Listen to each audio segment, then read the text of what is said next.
Maryland Governor Larry Hogan on Tuesday joined a growing list of officials seeking to remove statues as a national debate flared anew over whether monuments to Confederacy are symbols of hate or heritage. Hogan called for taking down a state house statue of U.S. Supreme Court Justice Roger B. Taney, who wrote the 1857 Dred Scott decision affirming slavery. Hogan said in a statement, "While we cannot hide from our history, nor should we, the time has come to make clear the difference between properly acknowledging our past and glorifying the darkest chapters of our history." Saturday's violence in Charlottesville, Virginia appears to have accelerated the drive to remove memorials, flags, and other reminders of the Confederate cause. Since then, mayors in Baltimore, Maryland, and Lexington, Kentucky said they would push ahead with plans to remove statues, while officials in Dallas, Memphis, and Jacksonville announced initiatives aimed at taking down Confederate monuments. This has been FPP Radio News. Online at fppradio.com. Federal authorities are currently on high alert in Washington, D.C., following reports that hundreds of crazed sociopaths infiltrated the congressional chambers this morning. Mary Canley, a Capitol employee who managed to escape the House chambers, described the troubling scene to reporters. I saw all of them. About 400 to 500 completely deranged people just rambling on about guns, the military, and money. Investigators say the lunatics, many of whom are believed to suffer from severe personality disorders, have locked themselves in the chambers for hours now, with no clear purpose or reasoning. I looked at one of them right in the eyes, and it was like he was empty on the inside, devoid of any emotion or feeling. It was horrifying. It's only a matter of time before they do something that really hurts someone. We believe these men to be manipulative and extremely dangerous. Luckily, they are also very disorganized, and there is a chance they may never be able to ever take any action at all. For more on this developing story, keep checking theonion.com. This is the Onion News Network.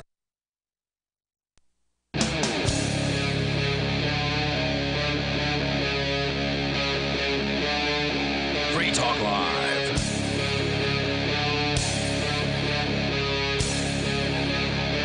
This is Free Talk Live. You can bring up anything that you want. Just dial in toll free to join us here. Our number is 855-450-FREE, like freedom. That's 855-450-3733. And we've got Skype as well. The Skype username is LRN.FM. It's Ian and Mark in here as normal on a Wednesday night, but our usual Wednesday night co-host, Jay Noon, is out of town. And we have somebody is sitting in his stead. It's Thomas Parisi. He's here from thejailpaper.com. Thomas, welcome to Free Talk Live. Thank you, Ian. Pleasure to be here. Yeah, it's great to have you. You're relatively new to Keene, New Hampshire? Yeah, I'm basically a Miami transplant. I moved up here about 6 months ago, and currently what I'm doing is I have this TV show and website called The Jail Paper on Cheshire TV, Channel 8, and working on doing another project, which is Night SVP, which is basically like music and things around the Keene area, places to buy food, so on and so forth. Yeah, I saw the first episode of that where you interviewed a musician and you had some live music that you'd recorded. And so you're doing a lot of stuff around town here in Keene. I'm just curious, what was it that brought you to little old Keene, New Hampshire from Miami? It's a big change. A couple of family members live up here. That's about it. It is actually, I will say that it's much more intellectual. There's a lot more culture. Miami is a pleasure city. If you stay in Miami too long, you will find yourself not succeeding like you could. Really? So it's a good move, at least for my thing. I'm finding Keene very enjoyable. Mm-hmm. It's a beautiful place. The only thing I don't like is winter. Right, and you did move 6 months ago, so you did get a taste of that. Yeah. Okay. It's coming back. Yeah, it's coming back fast. Yeah. We'll have to deal with it. The leaves are going to start changing here very, very shortly. Yeah, you'll find summer that the warm weather lasts about 5 months or so. 5? That's maybe a little generous. Well, above freezing. Yeah, right above freezing. Sure. Yeah. That's what I call warm around now these days. So down in Miami, you did the Jail Paper. You're doing that here, and that's actually how we met. Was you'd reached out to me because you were kind of, I guess, aware of some of the things I've done up here as an activist, and you wanted to ask your own questions about those things. And you did an interview with me. I posted it and shared it on the freekeen.com, which is where I blog, and then also Free Talk Live listeners, I gave them a heads up so they could check it out as well. And you got a bit of pushback just simply because you talked to me. Yeah. Actually, even more, there's special groups that will remain nameless that basically, they're not worth naming. Yeah, they hate anything that lives. Their mothers must have not liked them very much, but basically, yeah. But as a journalist, it would be like anything, like it was a very simple article. It said, Ian Freeman, hero or villain, and these people just lost their minds because they just hate without any reason. But you know what? That's a good thing. They even push bigger popularity like this. Yeah. So I would like them to continue hating. As long as they're watching and commenting, right? Yeah. As long as they're, every view on YouTube gets you a few bucks. And, yeah. Well, I would love them to call in and lose their mind, but they don't have anything to say. Oh, yeah. I mean, we've invited them time and time. So for you listeners that don't know, I moved here back in 2006 as part of a libertarian migration of people, and kind of what I wanted to do was report on the activism that was already happening here. I wasn't the first libertarian activist to move to Keene. I was one of the earlier ones, but wasn't the first one. So there was already this really cool civil disobedience that was going on here, and I wanted to come up and I had a radio show already at that time, and I knew how to use a video camera and edit and things like that. So I wanted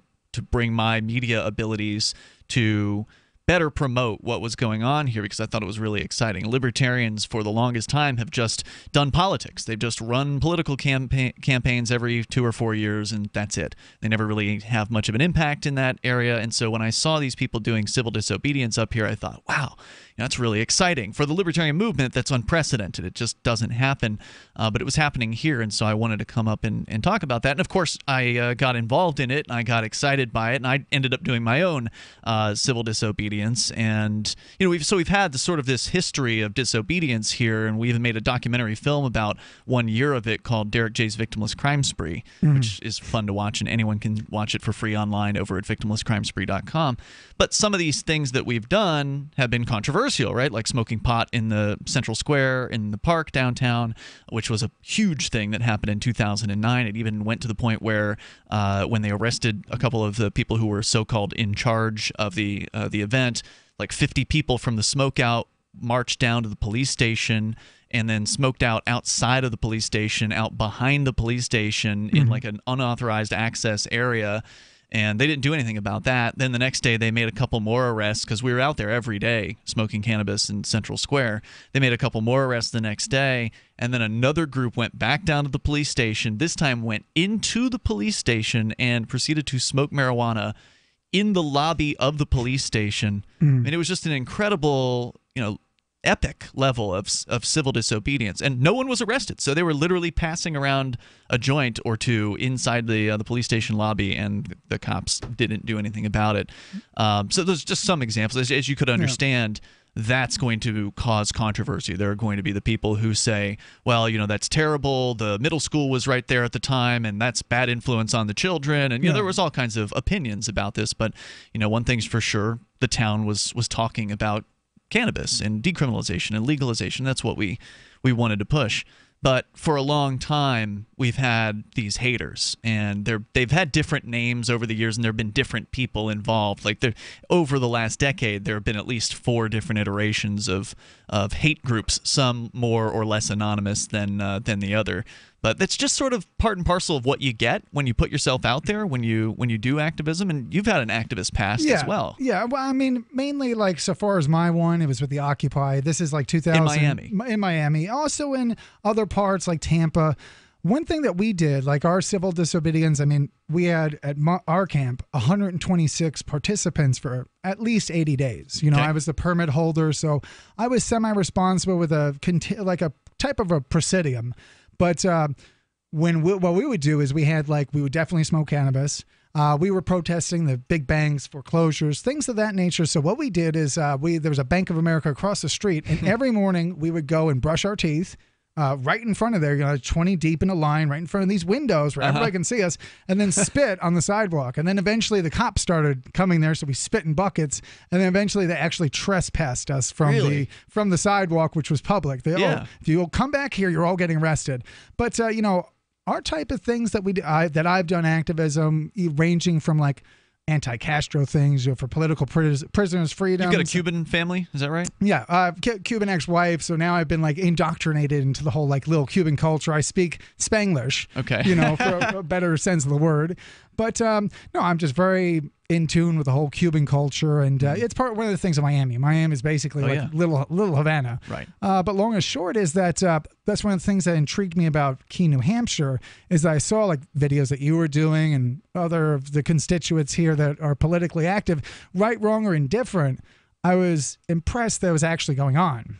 Sure. Because nowadays, political activism in most cities around the country is just, it's beyond frowned upon. It just doesn't happen because nobody's interested. So at least that's one of the interesting things about Keene being politically activized. Definitely. And it sort of always has been. I mean, even since long before we got here, they've had this anti-war protest going on in Central Square every week since the mid-'80s. I think, Mark, you've been out there a little more often than I have. I think it was the early 90s. Early 90s? So for decades. Yeah. I mean, these old World War II vets have been out there and they've been protesting war, throughout all the administrations, Clinton and, Bush and Obama. And, so I really appreciate that level of consistency. Oh, yeah. Too, every Saturday, religiously almost. Right. So it's a really interesting place to live, and I appreciate that you've come in tonight to add your voice into the shows. We kind of will get to know you over time and your positions. I don't even know, we've had conversations and we agree on some things. I'm sure we don't agree on other things. I don't even know if you're a libertarian. I don't know how you would describe yourself. The easiest thing I would say definitely for the people that hate me with passion, I'm a socialist. But I'm kind of I'm a Democrat. So far as here comes the intro. We've got plenty more time to talk, so we're going to do that here. More with Thomas Parisi, and you can share your thoughts with us. Our number is 855-450-FREE, like freedom. That's 855-450-3733. Coming up also, the latest statue takedowns. We know that some folks in North Carolina over the weekend took down some sort of Civil War statue. Now apparently 4chan is planning to strike back with Operation Lenin Down. We'll tell you about it coming up. For P150, P150GA, P150NY, P150OK, P150TN, C250A, C250E, C250Q. Not available in all states. If New York or Colorado, call for a similar offer. What's the scariest thing about going to the dentist? Opening your mouth or opening your wallet? Because just a simple cleaning can cost $100, and things like root canals can cost you hundreds more. If you don't have dental insurance to help, call Physicians Mutual Insurance Company, 1-800-972-1059. This isn't a discount plan or preventive-only coverage. This is real dental insurance that helps pay for checkups right away. So you can call today and get your teeth cleaned tomorrow. Plus, it helps cover the more expensive procedures you might need down the road. Fillings, crowns, bridges, even costly dentures. There's no deductible and no annual maximum. Your acceptance is guaranteed for one of these insurance policies, even if you're retired. There are no networks, so you can choose any dentist you'd like. Call now for a free information kit with all the details. 1-800-972-1059. That's 1-800-972-1059. 1-800-972-1059. Are you tired of paying fees and commissions to that other site? I know you are. And I'm here to tell you about a great alternative to sell your stuff. BuySellMakeOffer.com is the best-selling site to ever come along. It doesn't matter what you're selling, big or small. It's easier than ever. And you can use Skype to show your items and get to know your potential buyer, and they can see that you are for real. No more blind trust. And you're not limited to snapshots. You can video what you're selling to better sell it fast. For as little as $9.95, and that's after a free 30 days, you can sell everything you no longer want with absolutely no fees, ever. Go right now to BuySellMakeOffer.com and become part of a community of buyers and sellers who have already discovered this revolutionary way of getting it sold online. That's BuySellMakeOffer.com. You'll never regret making the switch. BuySellMakeOffer.com. So, what are you waiting for? The Free State Project has reached its goal of 20,000 liberty lovers who've pledged to move to New Hampshire and get active to achieve liberty in our lifetime. Perhaps you're trying to figure out what part of New Hampshire should be your destination. If so, consider Keene. You'll find more than 150 reasons to move to Keene at move.freekeene.com. Keene is famous for its historic, publicity-generating activism, as well as being the liberty media capital of the world. It's home to freekeene.com, New Hampshire's destination for liberty activism, news, and opinion. For years, we've been compiling over 150 reasons to move to Keene at move.freekeene.com, where you'll learn about some of what's happening here and what makes Keene a great place to live. If you love liberty, you'll probably enjoy anywhere you end up in the Shire. But do your due diligence first. Please visit move.freekeene.com for the full list of over 150 reasons to move to Keene. That's move.freekeene.com.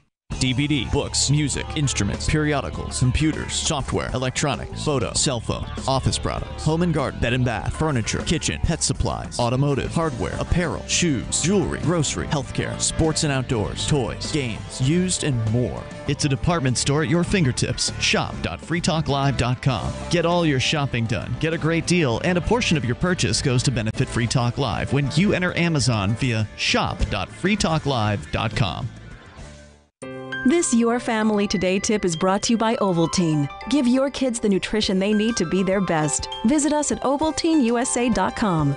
Telling your child about healthy food choices is important, but showing her what to eat goes a lot further. Have her help create the grocery list, then bring her to the store with you. Picking out healthy foods together helps kids get in the habit of thinking about what they're eating every day. For more tips like these, visit us at parenthood.com/yourfamilytoday. If you enjoy LRN.FM, please contribute to your favorite shows via their websites and become an amplifier at amp.lrn.fm. That's amp.lrn.fm.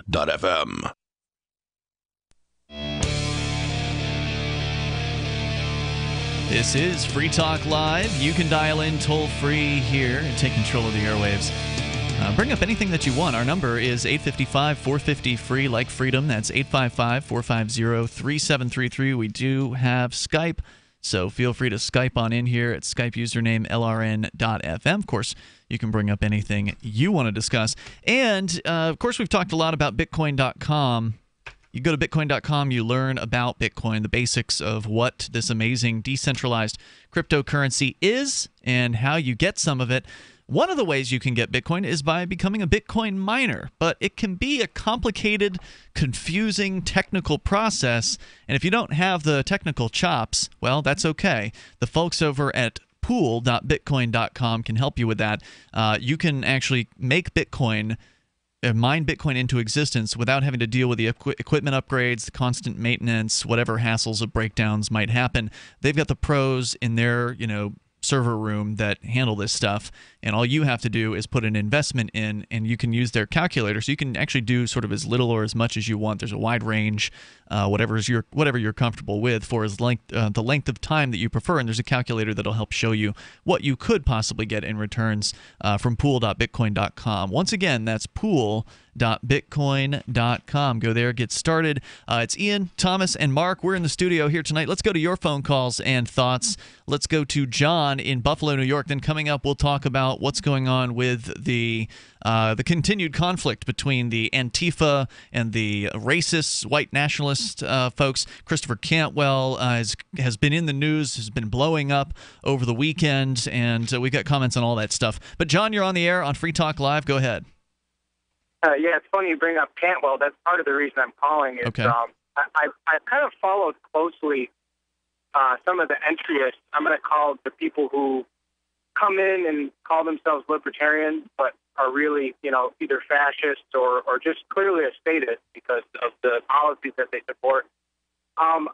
Pragmatically, some of the stuff that I've seen, some of the main argumentation that I've seen from people who consider themselves alt-right and say, well, I'm a former libertarian, they basically say that people on the left, the communists, the hard left, are a much bigger threat.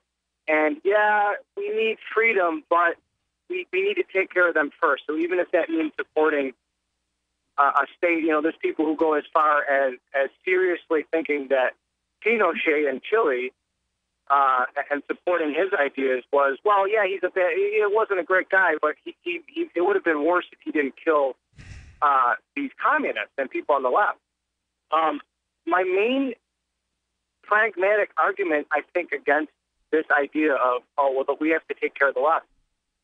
From my estimation, seeing sort of the Bernie Sanders phenomenon and sort of people, maybe younger people of my generation, of the millennials, sort of moving towards leftism, that to me, the biggest response, that's a response to crony capitalism. That's a response to the market being so rigged by big corporations via the government that's the low hanging fruit is to say, well, it must be capitalism, it must be the market, so we need to start looking at these left policies. So I think that's why that's the first thing people go for.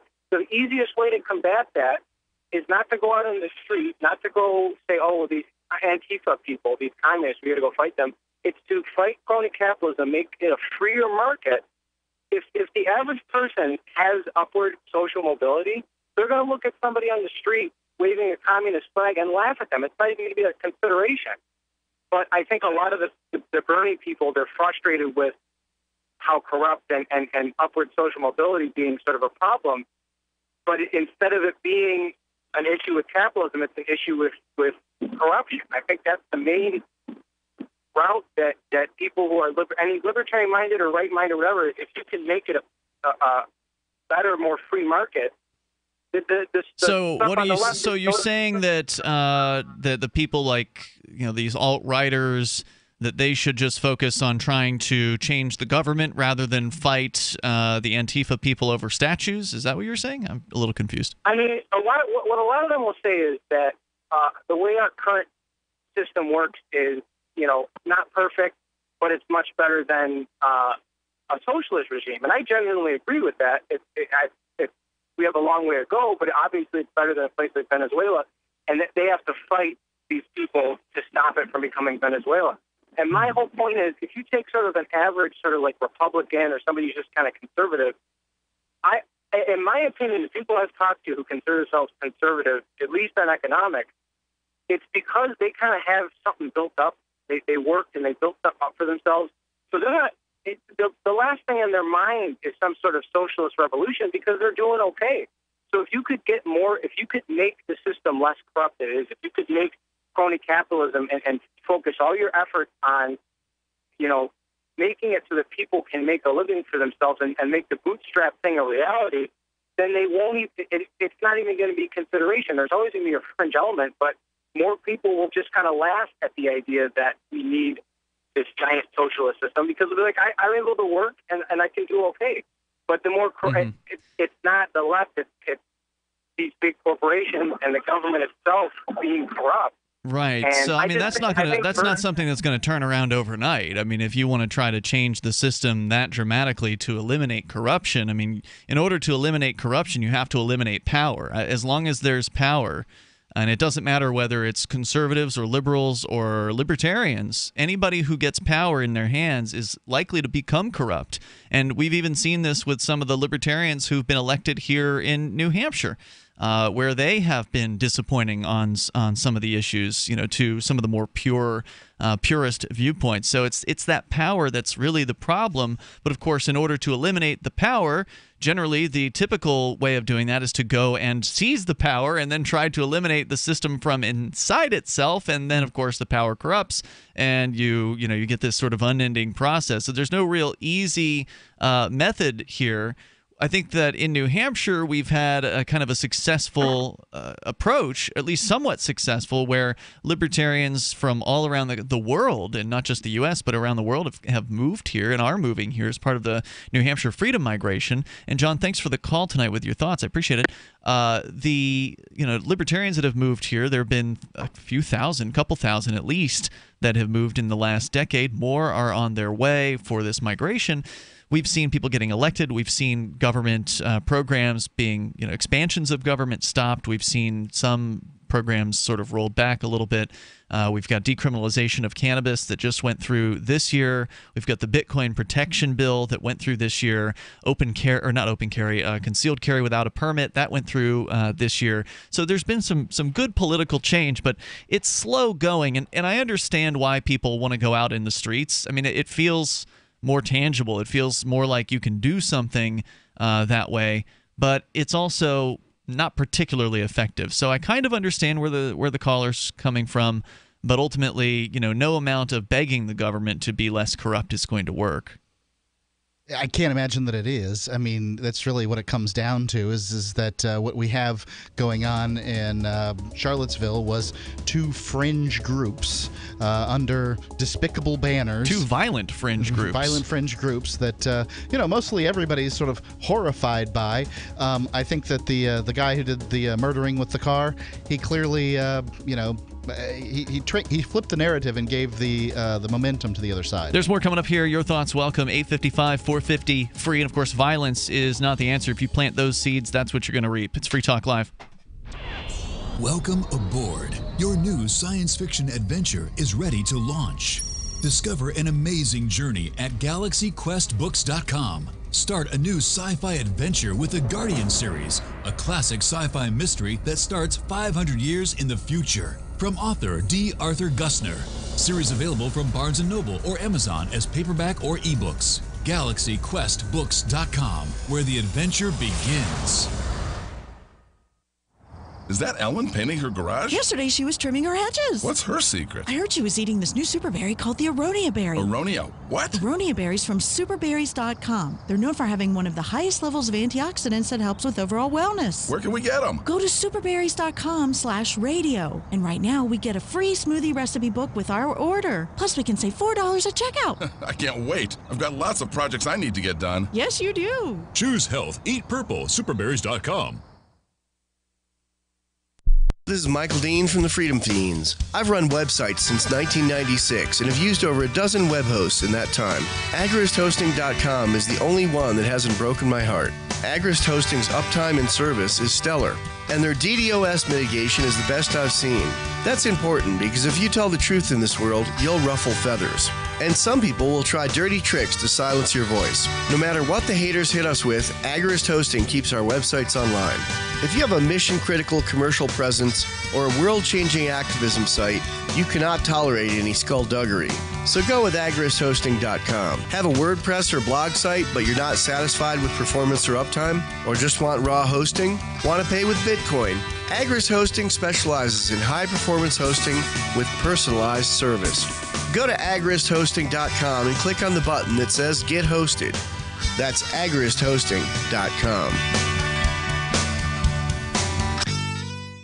What do you shop for that you could otherwise buy at Amazon? Pretty much everything, right? Amazon has competitive pricing and they deliver, and that's a big plus. If you could plan ahead in your shopping, would you be interested in saving up to 33%? There's a catch. You have to do your shopping in Bitcoin. But imagine those savings. It's like a huge raise. All you have to do is go to saveitpurse.com. We've saved thousands, and you can too.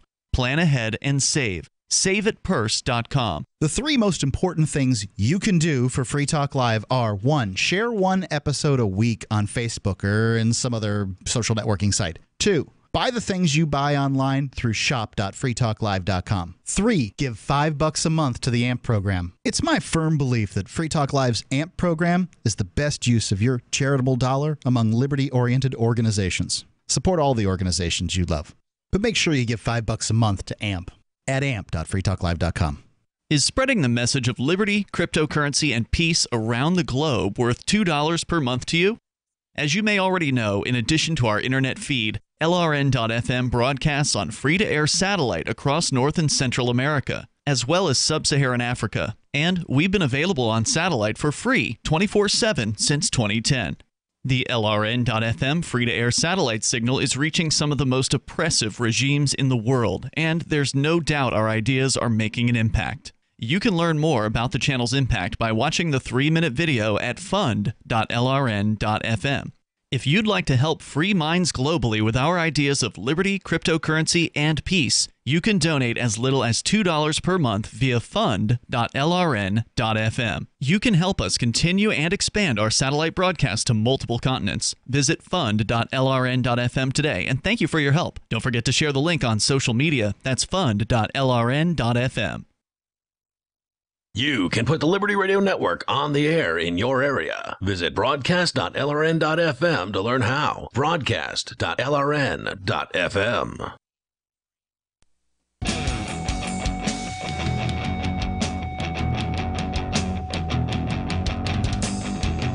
It is Free Talk Live. Dial toll free. Take control of the airwaves here. Bring up anything that you want. Our number is 855-450-FREE, like freedom. That's 855-450-3733. And we've got Skype.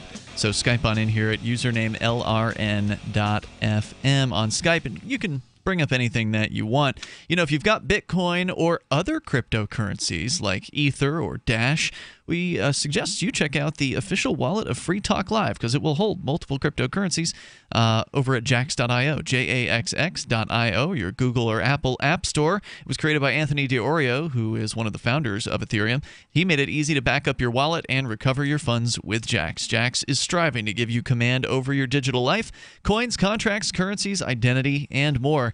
It's your digital command center in the palm of your hand. It's Jax, the official wallet of Free Talk Live at jaxx.io. Joining you in the studio tonight, Ian and Mark here as normal. Thomas Parisi is here with us, our first self-professed socialist co-host, which is different for Free Talk Live, which is a pretty libertarian program, and maybe we'll get a chance to get a little deeper into your beliefs here. But there's also other stuff like in the news to talk about, and I definitely want to do that here. From squawker.org. Actually, it's about the statues.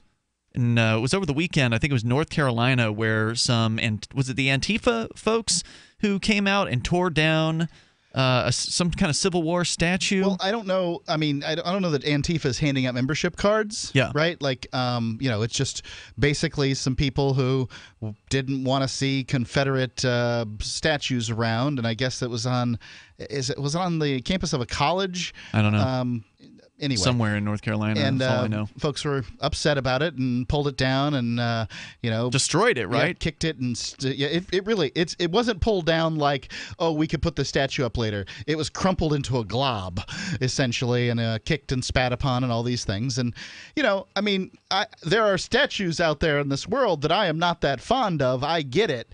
And I can see the problem with feeling like this statue is on land that I have to pay for in taxes. That part I see too.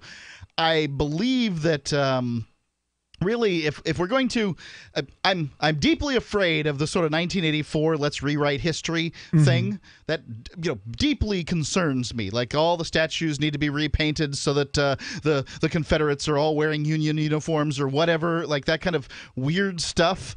So that concerns me. Secondarily, I think these are works of art that have been created by somebody at the behest of somebody else. They've been paid for and they're of value. They should be sold off to the highest bidder. If we're going to take them off of public land, which is fine by me. That's certainly the orderly way to do things. That would definitely raise some necessary monies for taxes and such. For sure, but I can also understand why people are upset. They might not want to see these icons of war that in their cities anymore. Mostly they consider oppression. I don't hear them saying, "I don't like war." I hear them saying, we don't like the Confederacy, that these are icons of oppression. Well, there's definitely another icon of oppression, which would be the Lenin statues that now apparently 4chan is planning to target, according to squawker.org. While the Antifa armies of the left continue to target Confederate statues, those miscreants over at 4chan have come up with a plan of their own. Operation Lenin Down, as it has become known, is an attempt to target Lenin or other communist statues across America, just as Antifa is targeting Confederate ones. I'd like to. Where are these Lenin statues? Are they college campus? Good question. I might participate in this. One of them is in a park near Seattle. Yep. And the other two that I know of, one is on a private building in New York City, and the third one is at a art museum in L.A. As far as I'm concerned, if it's on public property, it's a legitimate target. And I don't care what the statue is. It's public property. If somebody wants to do something to it, I don't care. A few years ago, somebody drew a big peace symbol on the war statue here in downtown Keene, and I thought it was hilarious. Well, I hear what you're saying. I don't. Yeah. I'm of the opinion that same statue that you're referring to. Look, it bothers me as much as you do. It might bother you, and probably for some similar reasons. But I'm going to say that that statue, if we're going to make an effort, put a proposal together. Say, look, but that's not going to happen. Yeah. What you're not going to put a proposal You're together? not going to get in front of the city council and talk them into getting rid of their precious war statue. Propose that another bigger statue for peace or something like that, and then auction the... You do it. I don't care that much. Well, exactly. I'm not going to tear it down. I'm not going to tear it down either. This is one of the problems, okay? This is the problem, is that people like me who have an opinion on the subject don't have a vociferous enough opinion to do something about it. Yeah, Right? well, now you got people who are willing to do something about it. They're going out and tearing down these statues. Right. And I don't think there's anything wrong with it. It's public property. Yeah, but why weren't they doing this before now? Even, the hippies of the 60s, these works of art, despite what they are, somebody can go and make a statue of the devil. And the devil could be on public land. And yeah, maybe people will be outraged, but there is no hatred towards the devil until now when it's politically interested parties, whether it's the radical 1, radical 2, is that kind of like Mark said, maybe do something rational, like instead of destroying it, petition the city to do something rational, like sell it, make money. But destroying it just because of, this, that, or the other, why didn't you destroy it 2 months ago? That's a good question. Why is it now that all of this is bubbling up? What's the reason for that? Is it because there has been wasn't there some actual, legitimate proposal in Charlottesville that led to the protests? There's a proposal to remove the statue of Robert E. Lee, and there have been Confederate memorials that have been, taken down over time in the relatively recent past. Now, we're not talking about, spanning decades or anything like that, but recently that's been happening. So the answer, I think, to your question, Thomas, is that so what happened was there was a legit proposal to remove a Confederate war statue through the kind of the political process, and that resulted in these right-wing racist supremacist people coming out with torches, which were actually tiki torches. It was so funny. Have you seen any of those memes? It's no, so funny. I need to, but it sounds like Frankenstein. But these are base-minded people anyway. So they come out and they're mad. There was nary a mosquito to be found. And they're mad. They come out with large numbers. I mean, hundreds of these people. Yeah, tiki torches stretched off into the horizon. Yeah, it was shocking how many people they did get to come out to this, and the anti-fascists were there to oppose them. And so it was after this fracas, this fight that literally broke out between these two sides, that just a few days later, then some other presumably anti-fascist people took down some statue, a Civil War statue in North Carolina. So that seemed like more of like a reaction to how the white supremacists had reacted. So it's sort of all building upon itself and snowballing. Yeah. And unfortunately, the problem is many times, I see, because I don't pay much attention to politics like I used to, but from what I see, it hasn't changed much. Yeah, this is basically like when we had the Occupy movement. You had people like groups like SEIU and other people that money has now entered politics. Citizens United, and in the same regard, which is unregulated, is that these political movements are being fueled not because of the betterment of society for the common good. These are being fueled for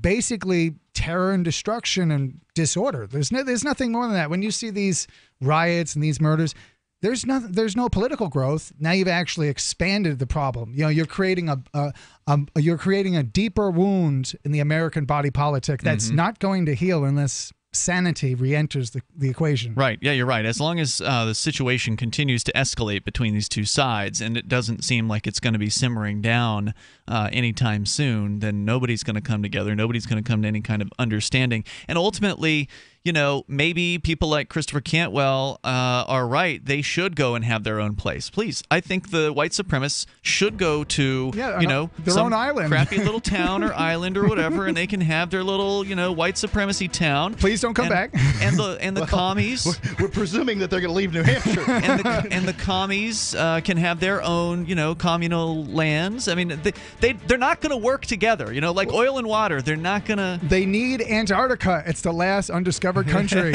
More coming up here in moments. 855-450 free like freedom. You can join us on Free Talk Live.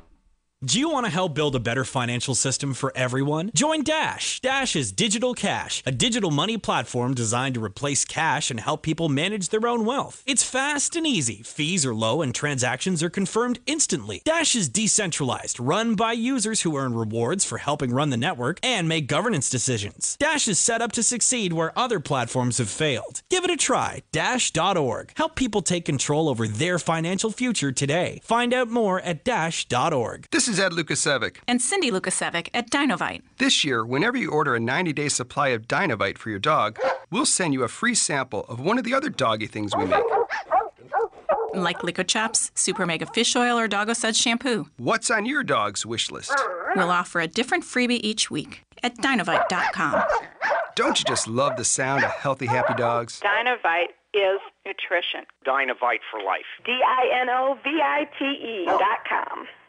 Will the government protect your family from Iran and North Korea's newest weapon, EMP? We buy guns to protect ourselves, home, health, and car insurance for accidents. Maybe you also have food storage. But how would you keep your refrigerator running in a long-term EMP blackout? Using tested military designs, the Solarc EMP-hardened solar generator protects and powers your critical appliances for years without burying items underground or wrapping them in aluminum foil. Unlike other preps, Solarc is used every day to help offset your electric bill automatically. Visit PortableSolarLLC.com to learn how easily expandable the system is. Solarc is the most affordable and powerful solution on the market. The whole system even fits in the back of a pickup or SUV and can install in less than an hour. See for yourself why Solarc beats other off-grid systems at PortableSolarLLC.com. Don't wait for the government. Go to PortableSolarLLC.com to learn why Solarc is energy insurance for your family.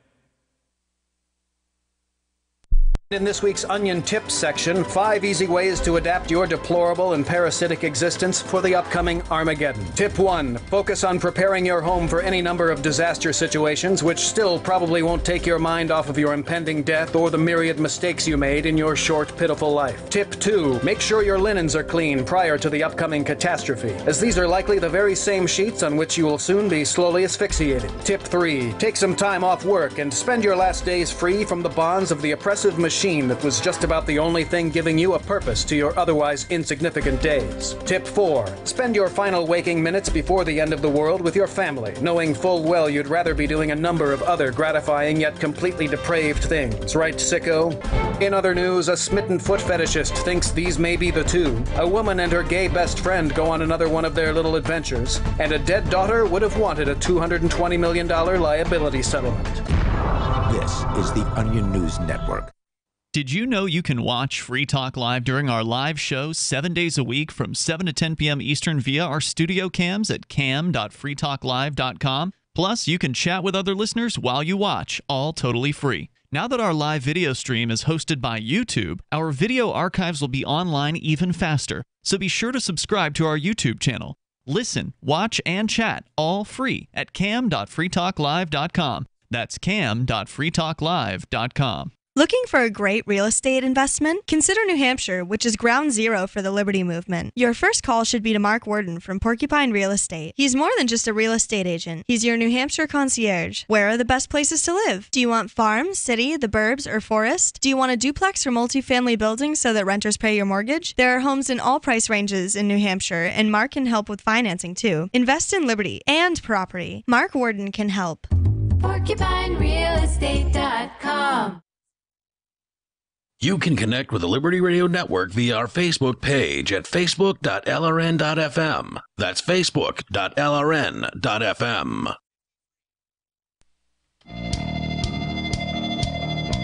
It is Free Talk Live. We invite you here. You can take control of the airwaves. You can bring up anything that you want. Our number is 855-450-FREE, like freedom. That's 855-450-3733. And we've got Skype. Skype username here is lrn.fm. Here in the studio with you tonight, I'm Ian. We also have Thomas Parisi, the jail paper. And Mark. And once again, 855-450-FREE. Let's go to the phones to the fun, where you can bring up anything you want. And we'll tell you more about Operation Lenin Down. This is 4chan's response to the takedowns of Civil War statues by the left, the 4chaners. And I don't know if 4chan has any political viewpoint. Presumably there's a range of them there, but they're now targeting statues of Lenin. And I'm not talking about John Lennon. I'm talking about the other Lenin. Let's go first, though, to Dale in Tennessee, listening on his phone. Hello, Dale. Hello? Hey, Dale, you're on the air. Go ahead. Yeah. Hey, I've been listening to the show for quite a while. I mean, way back in the day. All right. But just a few years ago, I remember a Wednesday night show that Mark did with Chris Cantwell. Okay. Yep, he was our Wednesday night co-host. And in that particular show, he happened to mention that that he enjoyed choking during sex. I remember this clearly. It disturbed me. Okay. for months. Meaning he enjoyed being choked or enjoys choking his vice partner? versa. Maybe Well, both. something, which it doesn't really matter who's being choked. I mean, it's just not most sexual activity. All right. And then I recall an article where, let's see, how did he phrase it? Weaponized penises of other people, that were out there doing things, weaponized penises. And then with this comment that he made regarding Jared Kushner and Ivanka, I think he's just sexually frustrated. Okay, you're referring to the comment he made, I presume, on the Vice documentary? Is that what you're talking about? Whatever the documentary, whenever he sees, Jared and Ivanka together, it just does something to his little black heart. He was on okay, so this Vice documentary, Mark, you just watched it before the show. I watched it last night. Thomas, you're pretty new to this whole Chris Cantwell thing, so you haven't seen this yet. But you ought to check it out. I will. I'm going the to. depth and the breadth of sort of disgust that we've developed over time. Yeah, Vice did a really good job of covering what happened in Charlottesville over the weekend, and Christopher Cantwell was the main focus, I would say, as far as the interview in the Vice documentary, and he made some comment that you're referring to here, Dale, about Ivanka Trump, and I guess her husband who is Jewish or something like that. So of course Chris doesn't like that, and he made some comment about how he can't stand seeing her with this guy. Before we go any further, Ian, the first thing that I would ask somebody who is at one point claimed to be a libertarian and then decided they didn't like Jewish people would be Murray Rothbard, Hazlitt. I would list. You're talking about some of these libertarian thinkers, the libertarian thinkers that have existed in the past, and what he thought about those people. They're Jewish, and exactly. I mean, I get that. What his lead in seems to be, I don't like liberals, so therefore, Jews tend to be influential liberals, so I don't like Jews. It's a very simple thought process or whatever, but it pays him. I mean, did you ask this question at all? Did the word Murray Rothbard come out of your mouth? When? You're the one who talks to this guy, Ian. You speak to him. I know you were texting him a couple of days ago. Yeah, and I understand. Hey, believe me, I have liberal friends, conservative friends, Christian friends, atheist friends. I mean, but that's because when you judge people as individuals rather than groups, you judge people as an individual. There are certain things you may like about them, but other things you may not like about them. Sure. I don't behold it against Ian. I'm just asking, have you never, in the course of 3 years that he's been off the show or something? I don't know who's Jewish and who's not, Mark. I can't tell by looking at people or looking at their names or whatever. I don't know. Murray Rothbard was Jewish. Okay. Great. I didn't know that. I don't pay attention to people's religions. Can you ask him that question? Surely he has some plan. You've got him on Telegram. I'm sure you can send him a message too if you want. But anyway, you had brought up the question, Dale, is he sexually frustrated? And yeah, I mean that seems to be something that he focuses on, that portion of life. I mean, a lot of men focus on the strangling, the strangling being aggressive. Well, the strangling being aggressive, and you do have to wonder where that comes from. You do have to wonder where the desire to be strangled or strangle. No, he was very clear that he likes the idea of strangling women during sex. Okay. That's abnormal behavior, and that sure. we're not psychiatrists or psychologists, but but that's very deviant, and I mean, basically, this guy is kind of nuts. I mean, a lot of us have run into political activists who are nuts, but that kind of takes the cake. I definitely wouldn't want my sister dating him. Right. But the thing is, some of the girls are into it, right? Like that. So I mean, normally that doesn't happen unless the other person consents. Otherwise, you've got sexual violence. Clear on that too. Yeah. That the other girl would consent, you mean? Right, that the girl would consent. Yeah. Like it's not talking about just strangling the random woman. There was a Michael Crichton book about this. It was called Rising Sun, and it was all about all about somebody who was into that and a murder that happened during the act or during coercion. Yeah.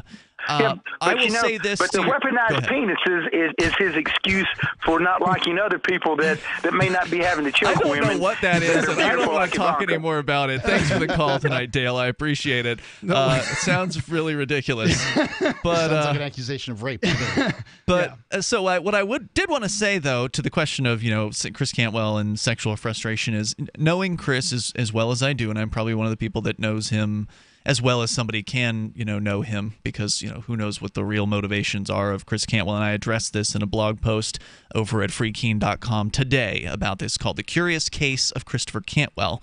So be sure you check that out when you get a chance. But, I was joking last night that every now and then when you see the footage from Charlottesville, you might see a woman in the right-wing racist group, right? Like every now and then there's some racist woman who's kind of hanging around these guys. Presumably she's racist, or maybe she's just looking for attention from racist men. I don't know. But, it made me wonder. It's really one of those birds of a feather thing, right? Like if you're hanging out with the people with the swastikas on their German-looking helmets, then maybe people are going to consider you to be a racist. Possibly. So, I've just found myself wondering, is the libertarian movement... Does the libertarian movement, which for the most part is male, heavily male, are there more women involved in the libertarian movement than there are in the right-wing racists?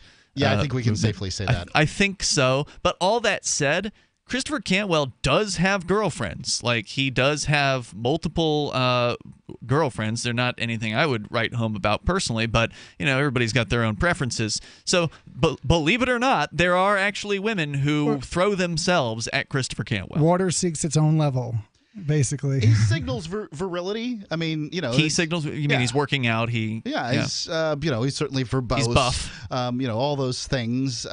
So I guess I'm not surprised. There's 7 billion people on the planet, and seems like every other one of them is female. Well, and a lot of women want to feel protected, right? They want to feel like they've got a man who can keep them safe, and he's definitely a big guy who carries a lot of guns. In fact, they show his guns in the. He's throwing them on the bed. Yeah, in the Vice special. Maybe that you came out should this keep one of weekend. those with you if you're going to use it to protect yourself. Then again, the lady from Vice didn't seem terribly dangerous. Well, right. When I first saw a picture of Chris, it was actually the woman from Vice who was in the frame. I hadn't seen the Vice documentary at that point, and I'm like, oh, there's a woman at this protest. Turns out she was from Vice, so she wasn't actually with reporter Chris, right? She missed a big chance right there. I really kind of feel that people expect Her attitude towards Chris during this is pretty entertaining. This seemed conflict oriented from the Vice beginning. special? No, the going to Robert E. Lee with of course all it was. your shields and guns and torches and Tiki pepper torches? spray and all that other stuff. So I can see why men would have told their women to stay home. Just saying.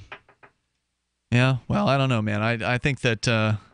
It would be hard to assess, how many women are involved in that particular movement, because it seems to be strongly male, like 95% male. Anyway, toll-free number tonight, 855-450-FREE. Like freedom, let's talk to, I believe we have Scott the Bigot. He's in Massachusetts. You're on Free Talk Live with Ian Thomas and Mark. Good morning. Good evening, Ian Thomas and Mark. I got up this morning and I was thinking about it. Christopher Cantwell comes from Keene. Now, I'm confused. Is he a nationalist, a Klansman, or a Nazi? Well, you're going to have to tell us the difference between those. This is my thought. things. If you could have a show where you could bill him billing, he could introduce himself to me, I could introduce him to him, and we could both espouse our views on your show. Let's talk about it. Hold on a second. There's a deal that just makes me salivate. So what was it? Nationalist? What was it? Nationalist? In other words, these are the Wait a groups minute. I think he's a Hold on, nationalist. Scott. We're going to bring you back here in moments. It's Free Talk Live. Hour 2 coming up. If you wanted to get into Bitcoin mining but don't want to deal with the hassle and frustration of operating the mining hardware, let pool.bitcoin.com handle it for you like I did. For an investment of as low as $129, you can have a lifetime mining contract and support the Bitcoin network. If you already have mining equipment, you're invited to join pool.bitcoin.com. It's the most profitable pool for miners, paying 120% of the block reward. That's pool.bitcoin.com. What's more profitable, running your business or doing bookkeeping? Doing your business, of course, but you want to keep your books so that you can maximize your tax savings, right? What if I told you that there's a person that's a bookkeeper, accountant, and law school graduate that's also a hardcore libertarian? My name is Melanie Johnson, and I hate the state. I will aggressively help you to minimize your tax exposure and maximize profits, all while staying within the law. Melanie's your best choice for your taxes and bookkeeping needs. Go to tax.freetalklive.com and check out our website, tax.freetalklive.com. Are you tired of governments murdering people around the world? Stop using their money. There is an alternative. Bitcoin is a stateless, free market, non-political currency. Bitcoin cannot be inflated or controlled by any government. By using their money, you are helping the state. Stop doing it. You have an incredible alternative available now. Learn it, use it, spread it. Get started with Bitcoin at bitcoin.com. That's bitcoin.com.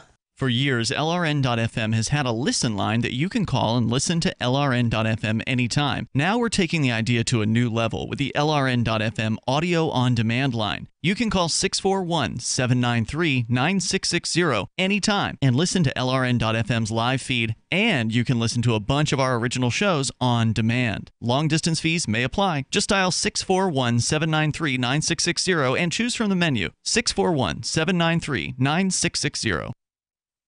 You're listening to the live edition of Free Talk Live. Hour number 2 is next after the news here on the Liberty Radio Network at LRN.FM.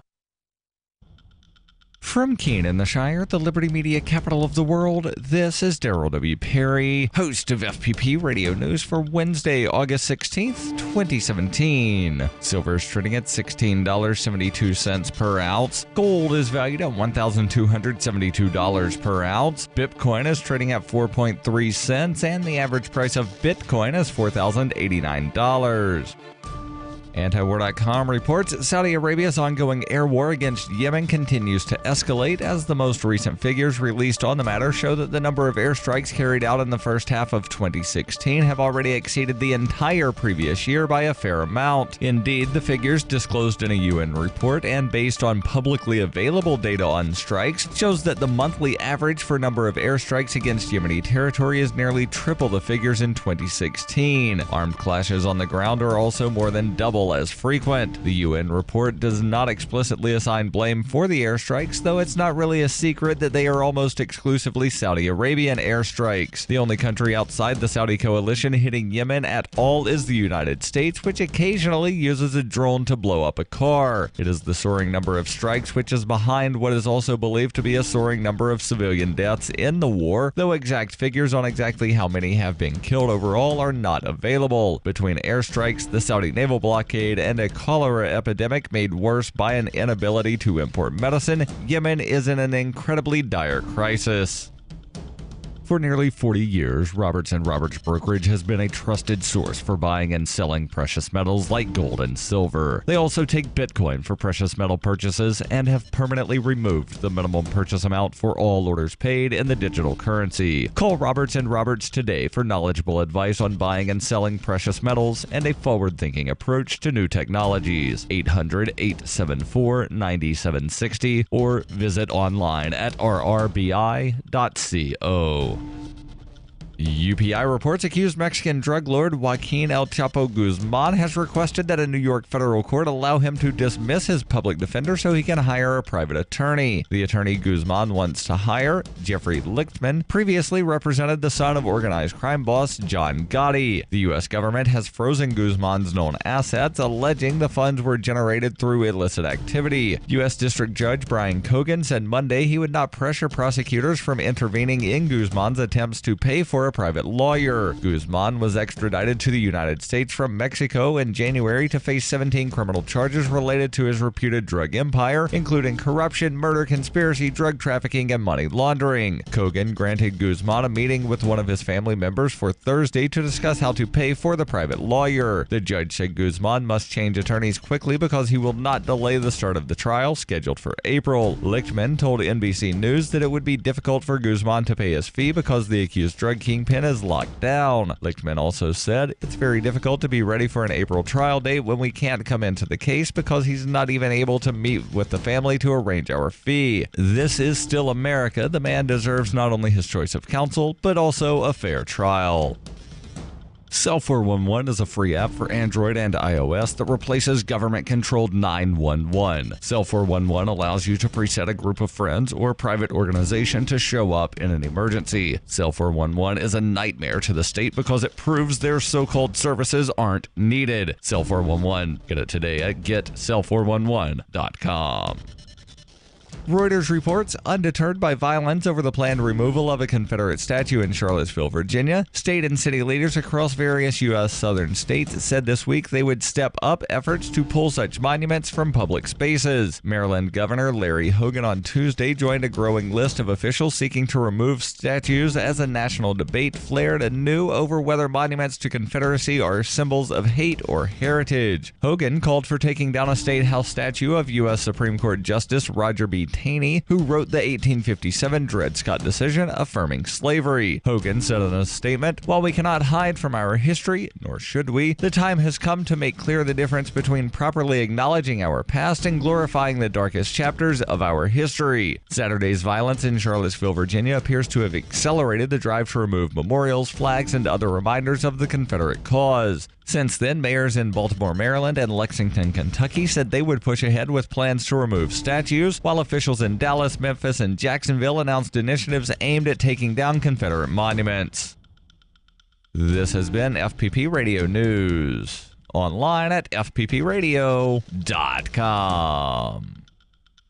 According to a report released Monday, Americans currently lead the world in compressing big sandwiches into sufficiently biteable sizes, outranking countries such as Germany, Slovenia, and Ukraine in their sheer capacity to squeeze BLTs, meatball subs, and grinders into shapes that will easily and efficiently fit into their open mouths. Researchers pointed out that in series after series of tests, Americans consistently topped international rankings by implementing over 800 pounds per square inch of compressive force on sandwich categories as diverse as banh mi, croque monsieurs, or gyros, rarely hesitating for more than a moment before diving in and pushing the bread together and wedging it into their mouths. Even in the cases in which Americans failed to sufficiently compress a sandwich and, say, dropped a stray piece of bacon or avocado, they still led the pack on quickly scooping up this topping with their hands and eating it, sometimes even inventively doing so with a stray potato chip or french fry.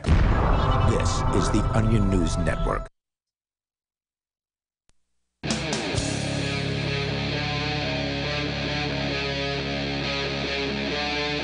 Free Talk Live. Hey, it's Free Talk Live. You can dial in toll-free, join us on the radio as we launch into the second hour of the program. Our toll-free number for you is 855-450-FREE, like freedom. That's 855-450-3733. We've got Skype, and the Skype username is lrn.fm. With you in our studio tonight, it's me, Ian. I'm Thomas Parisi. And Mark. And we're going to get right back into your calls and thoughts. Then we'll tell you about 4chan's plan to take down Lenin statues. Operation Lenin Down is their response to people taking down Civil War statues in the southern states. We're going to go back to your phone calls and thoughts first, though, with Scott in Massachusetts. Scott the Bigot in Massachusetts. Now, you had called in, Scott, asking about Christopher Cantwell, who is That's right. He's a former... I didn't realize he came from Keene, and I woke up this morning and I said to myself, it's a natural. If you could make arrangements to have him call in on, and I'll call in, conduct a show. It's up to you, of course, and it's up to him, of course, that he wants it. But let me finish. August 25th is coming up very soon. Now, you may say, what the hell does August 25th symbolize? Yeah, that's what I thought. That's the day, the 50th anniversary to the day that George Lincoln Rockwell, do you know who he was? No. George Lincoln Rockwell was the founder of the American Nazi Party. Oh, he was assassinated in Arlington, Virginia. All right. On August. I'm sure it couldn't happen to a nicer guy. 1967. He was assassinated by one of his fellow stormtroopers, John Patler, in Arlington, Virginia. Okay. That would be a very appropriate date if he's willing to get on, and he could. And the gist of it would be this: it's up to you, and it's up to him. We just bounce around ideas. No. He speaks. I can tell you right now, that's not going to happen. By the way, Christopher Cantwell did call into this show on Saturday night, And we had him on, and we talked with him for most of an hour about what had happened down in Charlottesville. Right. This is an open phone show. Anyone is free to call in, even people with despicable ideas like yourself, Scott. But we're not going to spend extra time to set up a phone call or a conference call between you and Chris so you guys can have a little powwow session of hate. Yeah. But I'll tell you this. How to plan the next Nazi revolution. Chris does have his own show. It's called Radical Agenda, and he has open phones as well. Radical Agenda. Radical Agenda. What's the phone number? I don't know. No idea. I don't know, but he he does it I think 3 days a week at least now, and he does it for like 2 hours a night, and it's lots of phone calls. So it might be a little tough for you to get in because there's a lot of people that hate just like you, and now that they have a show that they can call together and hate together on, well then they really seem to enjoy that. Is it just New it's an internet. Hampshire? No, it's an internet show. So anybody with an internet connection I don't use the computer. Well, I'm sorry, you're SOL in that particular case. Now, Scott, let me ask you this. You had said, you had asked the question about Christopher Cantwell. Is he a nationalist, or a white nationalist, a Nazi, or a Klansman? And I'm just wondering, can you explain to me is there a difference between those things? Because they all just seem like racists to me. Yeah, it is. In other words, a Klansman, I'll try to make it as simple as I can. Besides the costume. I mean, obviously the Klansman wears a costume. Let's begin with the costume. Klansman wears a white sheet and hood. And that's because they're cowards, in the 1920s, right? They're cowards, and they don't want to be seen because they might lose their jobs. Like some of the people in Charlottesville apparently have been fired because they were not in hoods, and people took pictures and were able to identify who some of the people were down there, who some of these these Nazis were that were down there, and they lost their jobs. So it's practical. It's practical garb to put a hood on. The Nazis, of course, wear the brown uniform, and of course they have no mask. But this is the difference in the 20s. I don't know what their policies now. In the 20s, in the 1920s, the Klan was not only anti-black, white supremacist, of course, anti-Semitic against Jews. It was also anti-Catholic. Now the Nazi Party had a different policy. They were, of course, anti-black, white supremacist, anti-Semitic, and anti-Jew. Yeah. But don't mean to interrupt you real fast. Do you realize, like, for example, the lunacy of these ideas is that Hitler was an altar boy?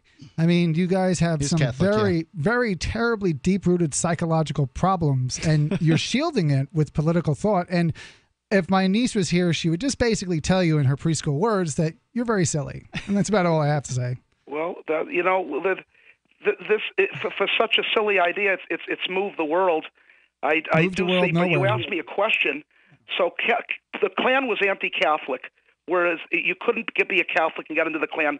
But if you were a Nazi, they would accept the Catholic. That's one difference. Okay, all right. I got to say, I didn't know that. That's interesting. Another difference is go ahead. Another difference is that anti-Semitism. America has always had a tremendous racism problem. It's hated blacks, Hispanics. Racism has flourished in America. Anti-Semitism, per se, never got off the ground in America. And it never got off the ground in America because, and I always found that strange. You'd have to ask a political science. In Germany, it was very successful. In Tsarist Russia, it was extremely successful. In America, they hate blacks, they hate Hispanics, but for some reason, anti-Semitism never was the success that it should have been. Well, didn't you get excited about anti-Semitism after Bernie Madoff lost you a bunch of money? It got me. I hate Bernie Madoff, and I pray every day that somebody stabs him to death in prison. He deserves it. He's an evil, greedy. But wasn't there just a settlement for you, like you're going to get half your money back or something? No, I didn't lose my money from Bernie Madoff. I was swindled from Lehman Brothers. Oh, I see. Bernie Madoff had nothing to do with it, but Bernie Madoff did one good deed. He did one good deed. Uh-huh. He ruined a lot of other Jews, so he took his own kind on with him. You knew it was coming. Yeah, it's basically what you're saying is that you've decided to pick one group that you hate, which you're probably... Oh, he hates more than one group. Well, you're in one thing or another. Scott, you're new to Scott the Bigot. He hates everyone except for white Protestant males. It's a terrible version of like Archie Bunker, but I'm going to tell you as a WAPS, somewhere down the line, just Did you say I'm going to tell you as a WAP? Is that what you just said? Since you're a You WASP. can do it, yes. A WASP. Oh, okay. And I'm a WAP. Okay. This WAP's going to tell you as a WASP that somewhere down the line, all of these things that you hate are commingled in your DNA. Yeah. And you're basically psychotic. Well, not psychotic at the moment, but you're in a type of psychosis that as I said before, recommend psychological treatment for these things. I'm not trying to insult you. It's just basic fact. I'm glad you mentioned that. Psychiatry is. Before I answer this question, I'm going to ask you a question. Oh, yes. Do you take any validity in psychiatry? Do you have any confidence in it? Oh, yes. I take antipsychotics. I take uppers, downers, lefters, righters, and I have my lithium here. I have some Wellbutrin. I have some trazodone, some Thorazine. I'm basically only being held together by these antipsychotics. Cocktail of It takes that much, but if you listen, psychiatry is an actual medical form of psychology, which is bunko. So in psychiatry, it's medically proven, it's empirically based. It cannot be argued with in numerous ways that, just because in your mind, a German Jew or actually an Austrian Jew came up. I was going to say that. Yeah. Psychiatry so is a Jewish it doesn't invention matter. by So Sigmund Freud. you probably hate Jesus too. He was a Jew too. A lot of these great thinkers. Actually, I think he claims to be a Christian, don't you, Scott? I'm a Christian in the sense I was born, but I'm going to be honest with you. So you do hate Jesus? Hindus are born too. Where do you think Zoroastrians come from? Thanks for the call, Scott. Yeah. Appreciate They're hearing lovely. from you tonight, I think. Beautiful human being, just so we all know. I guess one of the other differences. I got an idea, folks.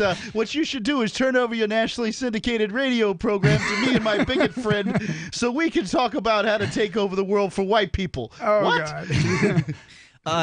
So I was thinking one of the other differences between a white nationalist and Nazi and a Klansman would be that the Nazi party, that was a socialist party, the National Socialists. And I'm sure a lot of these people, including Christopher Cantwell, we know Chris doesn't like socialists, so he would be a white nationalist, not a Nazi necessarily. I think he's pretty clearly that, yeah.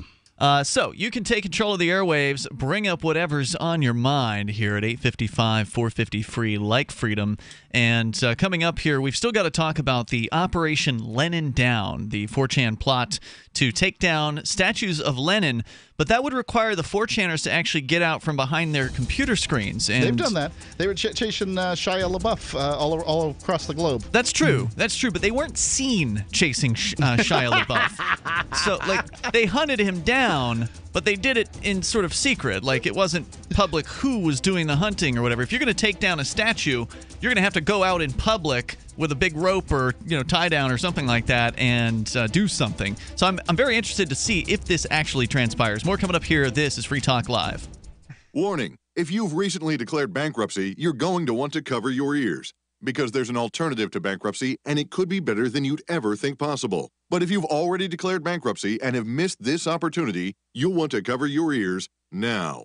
Here it is. Right now, the company that has resolved more credit card debt than anyone in the U.S. may be able to settle your debt too. You could resolve your debt with one low monthly program payment. If you call right now and qualify, Freedom Debt Relief will show you how low your monthly program payment could be for free. Call now, 1-800-660-1581. That's 1-800-660-1581. If you're struggling with debt, this could be your answer. And the bigger your debt, the more money you could save. To find out for free how much of your hard-earned money Freedom Debt Relief could help you save, call now. 1-800-660-1581. 1-800-660-1581. 1-800-660-1581. BuySellMakeOffer.com is better than ever. I'm Pat Matthews here to tell you that BuySellMakeOffer.com, the revolutionary site for buying and selling anything and everything, just upped the ante. Go right now to BuySellMakeOffer.com and click the Sign Me Up button. When you do, you'll get the first month free, and then it's just $9.95 a month to be a member forever. And you don't need a credit card for the initial setup. Create your own store on the site and sell whatever you want as long as it's legal, however you want, and sell an unlimited number of items. Create your own intro video to describe what your store is all about. Use Skype to see who you're buying from or selling to. Sell unused household items, as well as antiques, cars, televisions, collectibles, real estate. The possibilities are unlimited. Use social networks to promote your store right from our site. Remember, there are never any fees no matter how much you sell. Become a member today. I'm a member. Get all your friends to sign up too. This could become a great business for you. Sell whatever you want for the first 30 days free at buysellmakeoffer.com. Since time began, tyrants have taken aim at personal liberties. Now there's a movie that aims back. The government has no more right to tell us what to put in our bodies than they have to take our guns or tell us what books we can read. 6 drug police were eaten by bears while raiding a marijuana farm. On your knees, you dirty hippies! Jesus. On your knees! What's the problem, officer? Today, many cops who enforce pot laws do so only because it provides them with cushy jobs, good benefits, and a chance to push people around. I was an undercover narcotics officer. The drug war is nothing but a farce. The Second Amendment says you gotta keep you and your gat intact. Guns and Weed, The Road to Freedom. A film by Michael W. Dean and Nima Vadadi. DVD available now at gunsandweed.com or on Amazon. That's gunsandweed.com. Makes the perfect gift. Remember, that's gunsandweed.com. The 3 most important things you can do for Free Talk Live are 1. Share 1 episode a week on Facebook or in some other social networking site. 2. Buy the things you buy online through shop.freetalklive.com. 3. Give $5 a month to the AMP program. You likely buy all kinds of things online. Amazon is the largest online retailer. You can get what you need at the same prices with free Super Saver shipping by going to shop.freetalklive.com. Please do your online shopping at shop.freetalklive.com.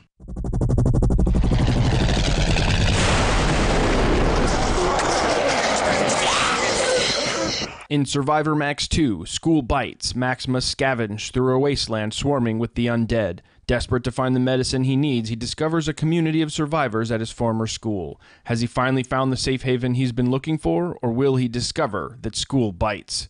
Look for Survivor Max on Facebook, read reviews on Amazon, and read Chapter 1 at survivormax.com.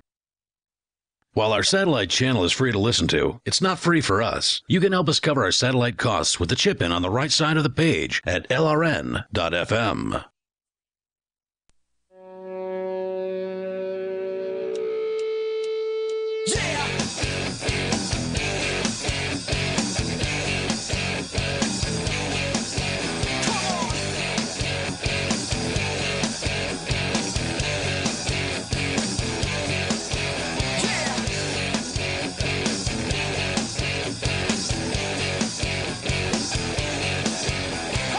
Hey, Free Talk Live here. You dial in toll-free, bring up anything you want, and take control of the airwaves. 855-450-FREE, like freedom. That's 855-450-3733. Coming up, Operation Lenin Down. 4chan planning to take down communist statues across America, just as Confederate statues have been taken down by some people on the left, ostensibly.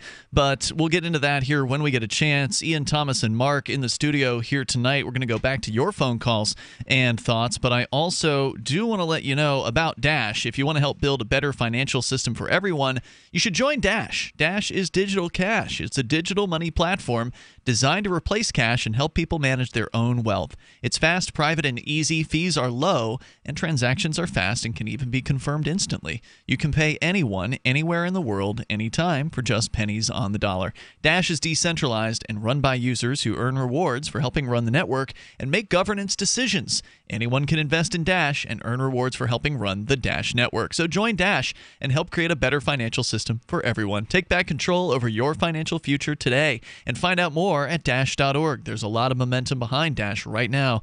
Go to Dash.org and find out why. As we continue here, we've got David. He's in North Carolina on Skype. Hello, David. Hey, how's it going, gentlemen? Hey, what's on your mind? Thomas, I guess welcome to the show. I had a question or two for you. So you, I guess, are a self-described socialist? No, I am a human rights activist, and that falls within the cartilage of socialism, or what you want to call socialism.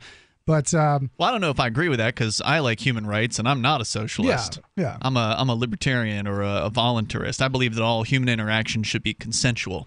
Is basically what what a voluntarist believes. Let the caller ask his question. Go ahead. Yeah, sure. But I would definitely say, are you trying to elicit if I'm like a communist or national socialist? Sir, caller? Well, no, I was just trying to get to what you were actually advocating in terms of coercion, right? Because when I hear socialism, I hear distribution of wealth and da da da. So could you elaborate on that? Yeah, basically, in my viewpoint, your distribution of wealth that you're talking about to me falls within what I am interested in, which is American Cuban politics. I have no interest in this, but in 1959, 1960, what you're talking about, which actually came to pass, is that the government violently came in, took people's property, and basically did what they want. Now, the Americans, in their bourgeois way, believe like, oh, this is going to happen to them. We're far away from that, but destruction from within is always possible. So I don't believe in the redistribution of wealth. You don't believe in forced redistribution of wealth? I don't really believe in any. What I believe as a human rights activist, let's change it to a human rights activist. Because normally that's what a socialist believes is forced redistribution of wealth. What I believe in as a human rights activist is everybody should be allowed the freedom of conscience, freedom of decision, freedom of travel, things that outside of this country, in communist countries like Cuba and Venezuela, are not allowed. Americans. Right. What about freedom from coercion or freedom of association? That's the same thing. Here's an example. Okay. Let's say you and I are actually having this conversation, whether telephonically or in person, in Cuba, China, North Korea. You and I are definitely going to spend the next 10 to 15 years doing hard labor. I kid you not. It's called counter-revolutionary actions, and your judge, jury, and executioner happens in about 30 minutes. It's like Judge Dredd justice system down there. So I'm not. Congratulations! It sounds like you're an anarcho-capitalist. Welcome to the club, right? Well, I don't think that everybody, just because they oppose coercion, is necessarily a capitalist. I personally don't describe myself that way. I'm a voluntarist. I believe all human interactions should be consensual. So I don't care whether you're a communist or a capitalist, as long as you leave people alone. If people want to have their own commune, as long as they're voluntarily on that commune, I'm fine with it. Just don't force me onto the commune. I don't want to live that way. Exactly. Yeah, no doubt. But I do agree with David here that those answers you provided make you sound more libertarian than anything else. At least so far. Yeah, I think groups tend to when they get together, they tend to sort of have this in-speak that doesn't communicate particularly well. People come in their own time, so I'm not that worried. That's why I think the non-aggression principle is so important, because you can get down to brass tacks really quick. It's like, believe what you want to, right? But you're not about initiating violence, though, right? And it's either yes or no. And if it's are you talking to me or? Cool. I think he's talking to you. Oh, okay, yeah. Actually, you only have to use violence when it's necessary. I was in the Occupy Miami movement when 3 of the black blockers within our camp were going to take it upon themselves to knife a Miami-Dade County captain who was actually in charge of our thing. This was on Fox News, so you can go look it up. And basically what we did is we walked over in front of police, because we were being watched by 5 to 6 police cars, picked up some 2x4s and just beat the ever-living snot out of them. Then I walked up to the cops and said, this is what they did. They didn't get arrested, but they got the beating that they had coming. So in saying that, I've used violence in political actions, necessary violence. But you use that to stop violence from happening. Yeah, and now if you have knives out and you're going after a police officer, you're basically going to get everybody else killed. So it's violence to stop violence. There you go. David, thanks for your call tonight. Appreciate hearing from you. Let's go to James. He's in New Hampshire. James, you're on Free Talk Live. Just calling in because, you and I were in a discussion earlier today where no one could see it on social media, so I thought I'd do what Mark would want me to do, my WWMD, and call in to talk to you on the air. And what we were discussing, I'll catch people up on, was, what it would take for you to terminate a friendship with someone, or more explicitly, are there beliefs that someone could hold that would cause you to terminate a friendship with them? So this is obviously in light of this stuff with Chris Cantwell and some of his, recent beliefs that he's been expressing, both in the Vice documentary and elsewhere, and your, continued and ongoing friendship with him. Before you answer what it would take to terminate the friendship, Ian, can you define friendship for everybody? That's a good question. This is a Socratic method here, right? Yeah. In dealing with Ian, this is how you have to do it.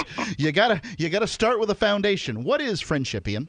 Yeah, I would say a friend is somebody who is closer to you than others. Somebody that you can trust. Somebody that you can rely on. Somebody who you can kind of have an equal give and take relationship where you can both rely on and trust each other, and somebody who's not going to take advantage of you, somebody who's not going to lie. But you consider yourself somebody who is going to tell the truth, who's trustworthy, and who wouldn't take advantage of just about anybody, right? Like you try to be a friend to everybody. Is that correct? Well, you can't be a friend to everybody. I try to be kind. But you try to use that I just asked you for a definition, and your definition was basically being trustworthy and honest. I said you have to be close to the person as well. Okay. So But just because I'm nice to somebody in the streets doesn't mean that they're my friend. Okay. I Exactly. think, in my opinion, you can really only have like 5 or so, maybe a little more than that, possibly friends. All right, so we're talking about close friends. Close, All right. yeah, real friends. So if you want, hang on, James. We can continue the discussion here in moments. Our toll-free number here is 855-450-FREE, like freedom. I mean, there's different levels of it, but there's a difference between an acquaintance and a friend. Okay. There's more coming up here in moments. You can share your thoughts and bring up what you want. It's Free Talk Live. Ralph, remember when you said you were going to start paying more attention to your health and now you're eating potato chips? Just a few. A few, okay, but you should be eating Super Berries Aronia berries. Aroni what? Aronia berries from superberries.com. They're known for having one of the highest levels of antioxidants that helps with overall wellness. Go to superberries.com/radio. And right now we get a free smoothie recipe book with our order. Plus we can save $4 at checkout. Wow, look at all the benefits of these berries. I know, Ralph, I know. Choose health. Eat purple. Superberries.com. If there's a toxic chemical, biological, gas, smoke emergency while traveling at home or on your job, are you protected? Are you prepared? There are over 400,000 fires in the USA every year. Up to 85% of all deaths in a fire are due to smoke inhalation. 3 minutes without air and we as humans will die.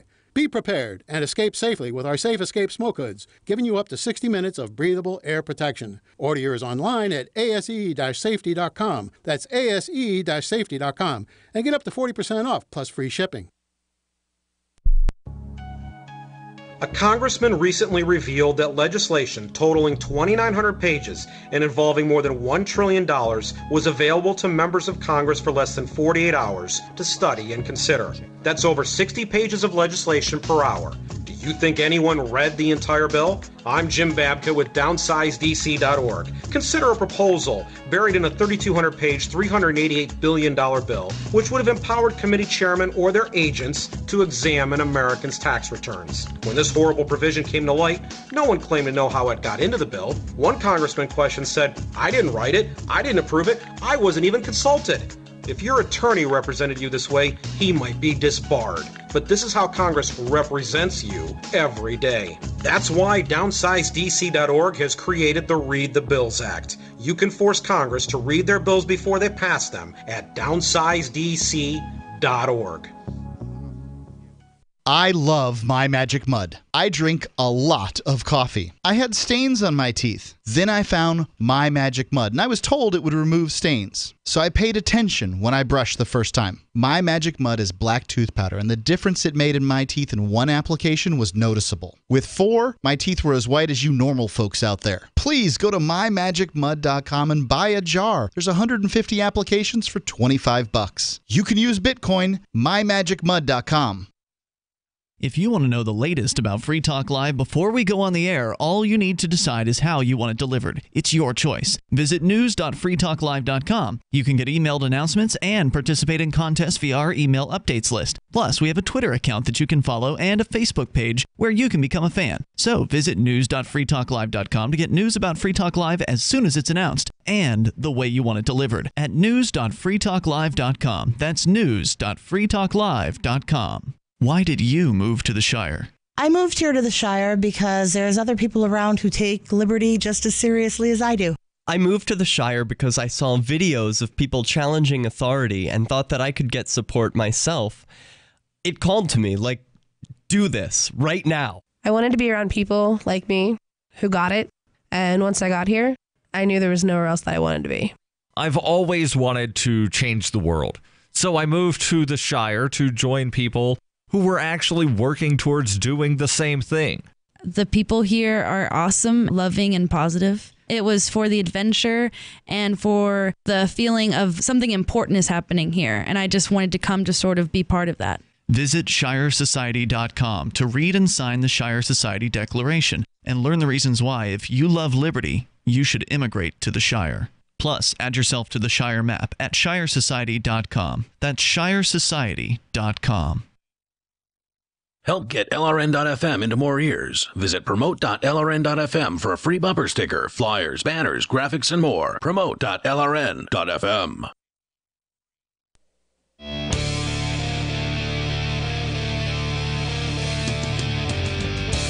It's Free Talk Live. You can dial in toll-free here at 855-450-FREE like freedom, 855-450-3733.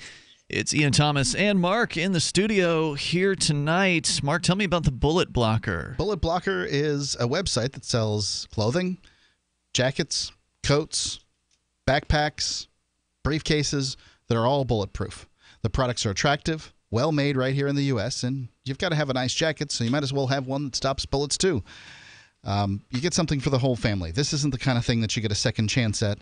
BulletBlocker.com. If the lives in your family are priceless, protect them at BulletBlocker.com. It's the thinnest and lightest ballistic available on today's market. It's very flexible, and it looks just like the coat or jacket. It's BulletBlocker.com. I've got one of these, and frankly, I think it's great. BulletBlocker.com. All right, let's go back to James in Dover, New Hampshire. He is one of Free Talk Live amplifiers, and there's been a lot of conversation. For listeners that don't know, an amplifier is somebody who contributes at least $5 a month to the show, and they get some perks in response for that. So one of the perks is the AMP-only Facebook group where y'all get to talk to one another, and there's hosts of the show that are in there as well. And there's been a lot of conversation about Christopher Cantwell, which is, of course, what he loves. He loves it when people talk about him and hate on him. And boy, is that happening in spades for Christopher Cantwell, the right wing. Plan is working. The white nationalist, racist, former co-host here on Free Talk Live. We kicked him off when we discovered that he is a racist. So that's why he is no longer a host here. And James, you had called in asking about this, statement that I have made, that throughout his despicable turn towards racism, that I have continued to refer to him as a friend. And you have asked, is there anything that somebody could do, or an opinion that somebody could hold that would make me not want to be their friend? Was that? I don't want to put words in your mouth. Right. I mean, in addition to that, like, what sorts of calls to action do you tolerate within your friend group too? Because it strikes me, I mean, I'm really conflicted on this, actually, because something you said in that discussion gave me pause as well. But it strikes me that there are things that people in my life could say, like, for instance, the quote I referenced in our conversation from Cantwell's interview with the Daily Stormer, where he was explicitly calling for the extermination of Jewish people via the same methods used during the Holocaust, right? So those are pretty bombastic things to say, and maybe you could say he's kidding, or I don't know what anyone would say about that, but just horrible things for someone to say. Yep. And I can't imagine, like, sitting in the room with someone like that, and then someone else comes in and says, "Hey, have you met my friend Chris?" So I'm just curious, like, is there anything anyone could believe? Or, Chris isn't the kind of friend that you want to introduce to anybody, but he's your dirty little secret friend. As I've said, he's a hard guy to be a friend with, because I've had people ostracize me simply because I won't ostracize him. And the reason I won't is because I believe in love, and I believe in peace, and I believe in trying to embody those things as much as possible. And Chris has, even though he says despicable, outrageous things, and to be fair, Chris has always said, terrible, outrageous, anger-inducing things. When he first moved to Keene, as I discuss in my article, The Curious Case of Christopher Cantwell, which you'll find over at freekeene.com right now, when he first moved to Keene, he was immediately the source of much controversy within the libertarian movement here, because he was basically advocating killing people over paper clips. Right, advocating killing cops. And I understood why he was angry at the police. I could relate to him because I was also angry with the police when I moved here to Keene. I had a similar chip on my shoulder about the police. And then what I found was that I was able to connect with them more as human beings here, and realize that these are just people too. And while they're doing the wrong thing in certain circumstances, like arresting college students for underage possession or smoking some weed or something like that, I was able to mellow out over the years and come to have respect for like the Keene police as human beings. And actually, interestingly, that similar path did happen with Chris Cantwell, where he started to meet with the Keene police, and he had lunch with the then police chief, who unfortunately committed suicide, which was awfully tragic within just the last year. But had actually had gone out for drinks with one of the other officers, and he had kind of broken down some of those barriers, and I was really proud of him for that. Unfortunately, he then shifted his anger and his hatred over into this racist turn that he made, maybe a year or two, no more than 2 years ago was when that started to happen. Sure, and it's been pretty dramatic, right? Like, I mean, as you know, I follow that situation pretty closely since I care so much about the show. And at the time, you would have him on the air, and he would say things like, Ian, how long have you known me? You know I'm not a racist. Like, I don't harbor a racist bone in my body. It's something I said, when he called someone the N-word on Twitter. It's something I said to get this guy upset. He was just trying to be offensive, so I was offensive back. And so, you fast forward a year later, and the types of things he says, I mean, they're outrageous. I They're just outrageous. can't even repeat them. I don't even know if I can say No, them. they're horrible. There's no doubt about it. But I'm not going to stop, showing somebody love, and just because they have opinions that I disagree with, I'm not going to shut somebody out of my life because I disagree with that person. If that person were to, no opinions and no. Again, because in my mind, I guess I draw a distinction between an opinion and a call to action, right? Like, we should exterminate people of a certain race.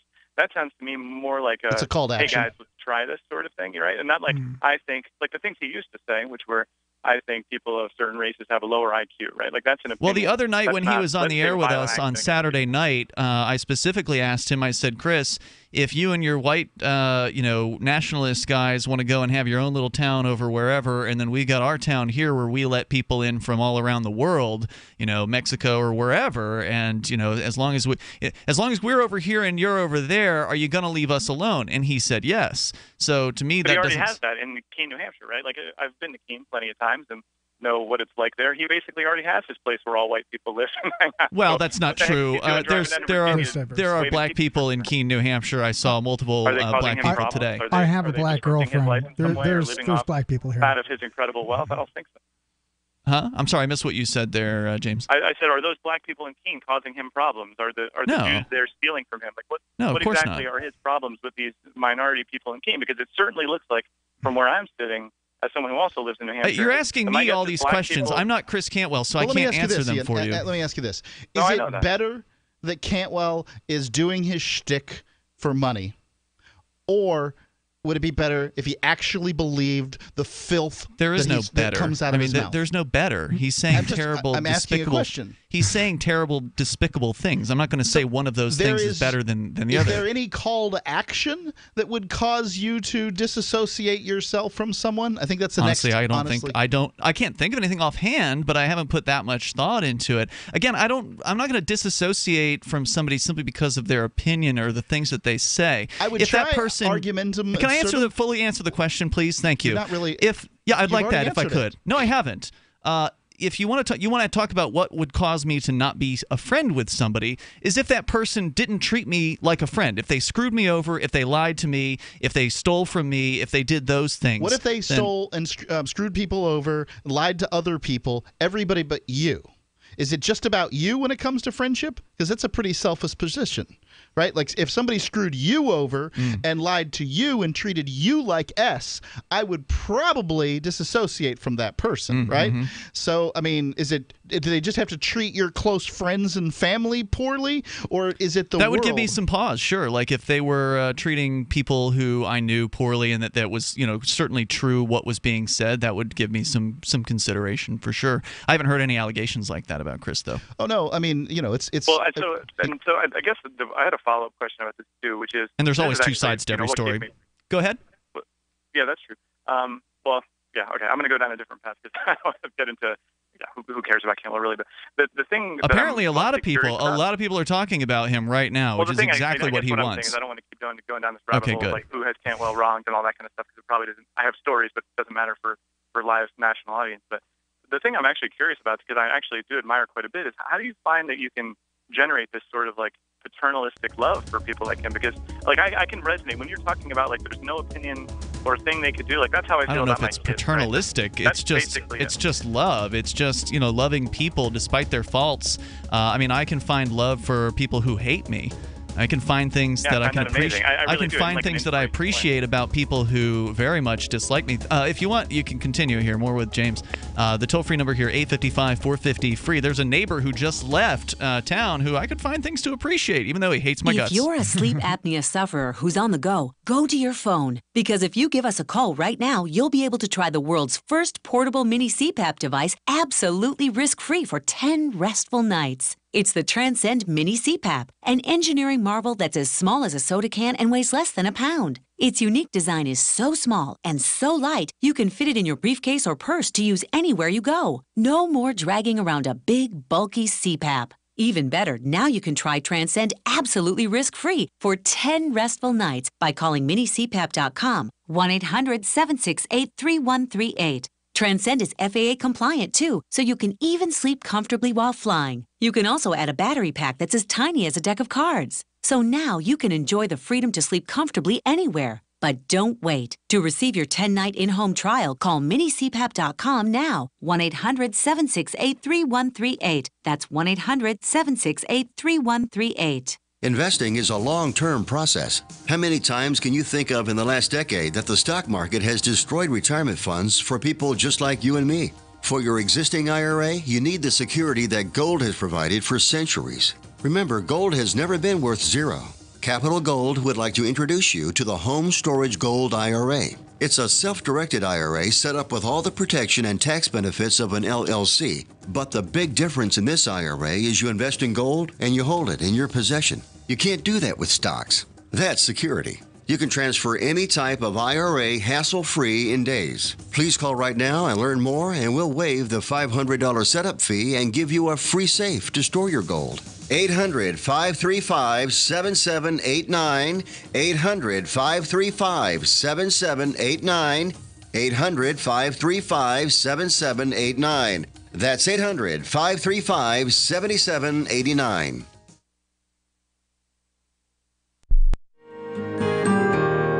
So the protection of life, liberty, and property is what the Free State Project is all about. But it's an effort to move 20,000 people who understand. It's about demonstrating to the entire country that, yeah, we can have a free market, a truly free market. Making it just a freer, great place to live. It's the world's largest voluntarist libertarian community, and it's only getting bigger. That's amazing, to be able to move to a place where other people passionately believe in being free and independent. What the Free State Project is managing to do, though, is to put their money where their mouth is. It's physically getting up across the country and saying, let's go someplace and let's demonstrate the power of these ideas. There's a lot of kind of philosophy that surrounds liberty. There's a lot of thinking about it and talking about it. But here in New Hampshire, people are doing it. 101 Reasons Liberty Lives in New Hampshire, a documentary by Free State Project Early Movers. Watch it free at 101reasonsfilm.com. 101reasonsfilm.com. Here's a chance to do a little activism while you're cruising Facebook, Twitter, or Google+.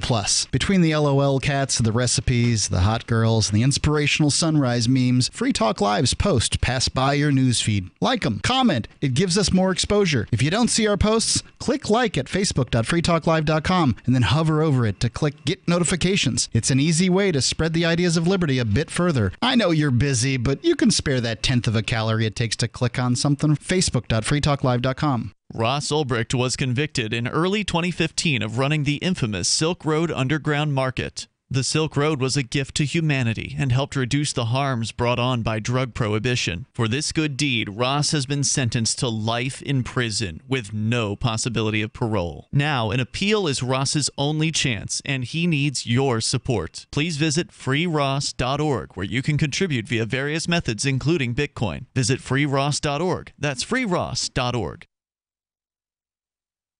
This is the Liberty Radio Network, broadcasting the latest liberty-oriented audio content 24 hours a day at LRN.FM.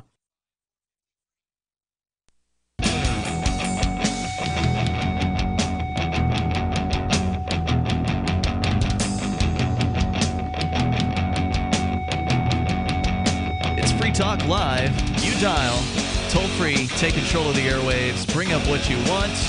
Our number here is 855-450-FREE, like freedom. That's 855-450-3733. Check out the Free Talk Live forum where you can connect with other Free Talk Live listeners. It's free, of course, just like everything on our website. You can go there and go to forum.freetalklive.com. You'll find that. All you have to do is post an introduction, and you'll get in. That's forum.freetalklive.com. And the intro policy is basically to keep out spam bots. It's pretty much the reason, but it's also to get to know who the new users are. So check that out. It's free over at forum.freetalklive.com. Joining you in our studio tonight, it's me, Ian.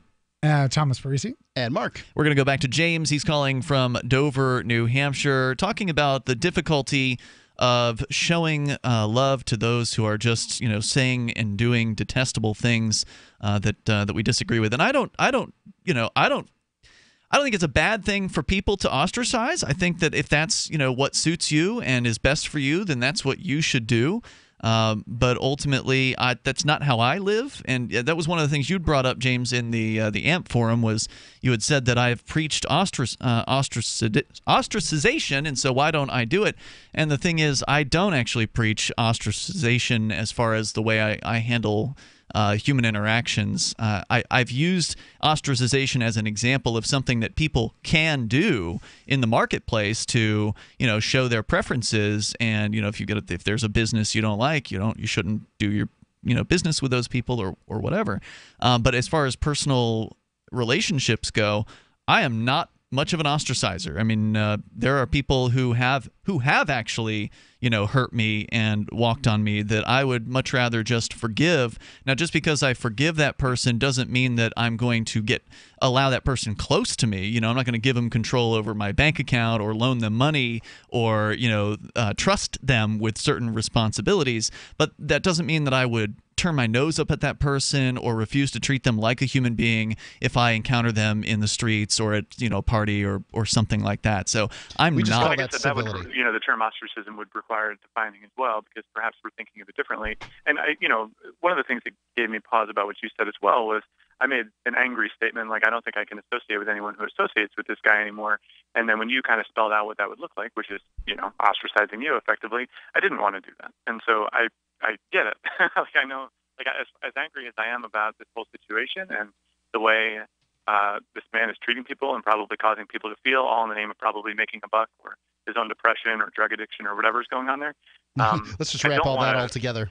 Yeah. Well, when I think of ostracization, I think my own relationships with people, but it's like, it starts to become this difficult, really complicated and difficult situation where, I also don't relish the idea of having a lot of social costs to the people I associate with. And I'm willing to do it. I'm willing to stand up for people who, have unpopular opinions and do unpopular things. But I guess as a voluntarist and someone who really wants to see a world where peace and love take hold, I just wonder what the practical approach is to dealing with hateful folks. Is it to, because some people could point to your treatment of him and inviting him to call on the show and so on as enabling, right?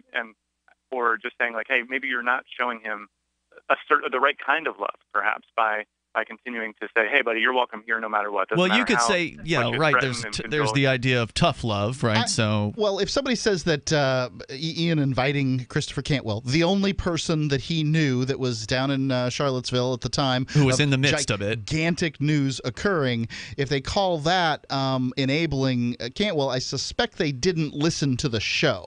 Yeah, there was somebody on the AMP forum who was basically... I thought you guys were very critical of him in the show and really were as tough on him as I've ever heard you. So that's certainly not. Well, I appreciate that, because that's not what the other guy said in the AMP group. He said that we were, treating him too nice and we shouldn't have had him on in the first place. And I said, well, look, this guy's a newsmaker. I mean, whether you like it or not, Chris Cantwell is big news over this weekend, and we know him, and we can get him easily on the show. So we did, and we had a lengthy conversation with him about this. And the guy blew the F up on the news shortly thereafter. He did. So yeah. you can say that he was blowing up while we either Free Talk Live scooped National Public Radio and a variety of other news sources and Vice and all these other places, or they reported on it because of Free Talk Live. I couldn't say one way or the other, but I mean, I from a programming standpoint, having Christopher Cantwell on the air is something I support 100%. But not regularly. I mean, we're not having No, him. no. That was, that was the only time that I've asked but I him would to get call this in. Fields guy that ran the car into something. I'd get him on the air too. I want. No, I know. And listen, I wouldn't accuse you of that, and journalism. hopefully my position on that is clear. But like the question about a tough love remains versus kind of permissive, or is it? It's just really hard for me to imagine. Again, I have my own kids, right? If my kids started talking the way that Chris Cantwell does, heaven forbid, I can't imagine how I would respond to that. So like. I'm actually, again, curious to you, Ian. Like, how do you think you arrived at? Have you always been this way? Have you always been someone who doesn't harbor? No, I chose the path of peace and the path of love about a decade ago. It was a moment that I literally made that choice because I was more like the old angry the cop hating Chris. I was more like that when I moved up here, and I realized I didn't want to go down that road. I think it was on LSD at the time when I made that. Doesn't surprise me. When I made that choice, and and I've never looked back. I've embraced peace since then, and have done the best I can to embody that and try to set an example for folks. And I know that it's not going to change. I don't expect it to change Chris Cantwell. I mean, I've always joked that it's in his name. I mean, he's Chris Cantwell. He can't be well. I mean, that's his thing.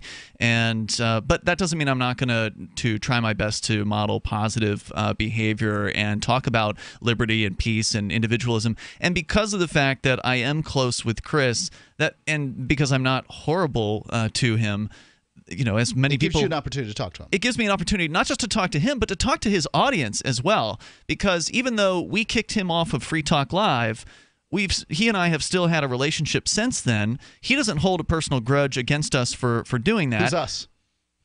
He doesn't hold it against you. I'm not 100% sure he doesn't hold it against me. Okay, whatever, dude. I don't know. But I was the one who kicked him off the show, okay? Right. So that's agreed, but I don't think that many of his listeners, and perhaps not even Chris, consider you to be the impetus. Well, I don't know about that, Mark, because a lot of his listeners hate my guts. But sure. Anyway, he has a not a radio show, but he has a podcast, and every now and then, maybe once every 2-3 months or something like that, he'll invite me on, and of course, I get harangued by the callers who are all terrible white nationalist people, and they're typing death threats in on the YouTube chat room and all kinds of just nasty comments about me and who I'm dating or whatever they can possibly attack me about. But the fact is, I get to talk about liberty and individualism and peace and love and things like that. And they make fun of me because I'm this hippie, right? I'm the hippie guest that Chris Cantwell has on his right wing racist talk show. And I think that that's important because those people, more than anyone else, need to hear that message. And so I have the opportunity as a minister in the Shire Free Church, which is a peace church, an interfaith peace church, to minister peace to those people. And maybe there's going to be some people out there who hear the ideas of individualism and the point that I make, and that is that groups don't matter. All that matters are the individual and what the individual says and does. That's what people should be judged on, not where they were born, what color their skin is, what their religion is, what their gender is, all of those things. And so I think there's some real value to that. I appreciate that Chris allows me to come on to his show because of that. I would also point out, James, that Free Talk Live, as you know, had a pretty terrible thing happen. I think it was March of last year when the Federal Bureau of Investigations busted in here at 6 o'clock in the morning and confiscated a good portion of our computing machines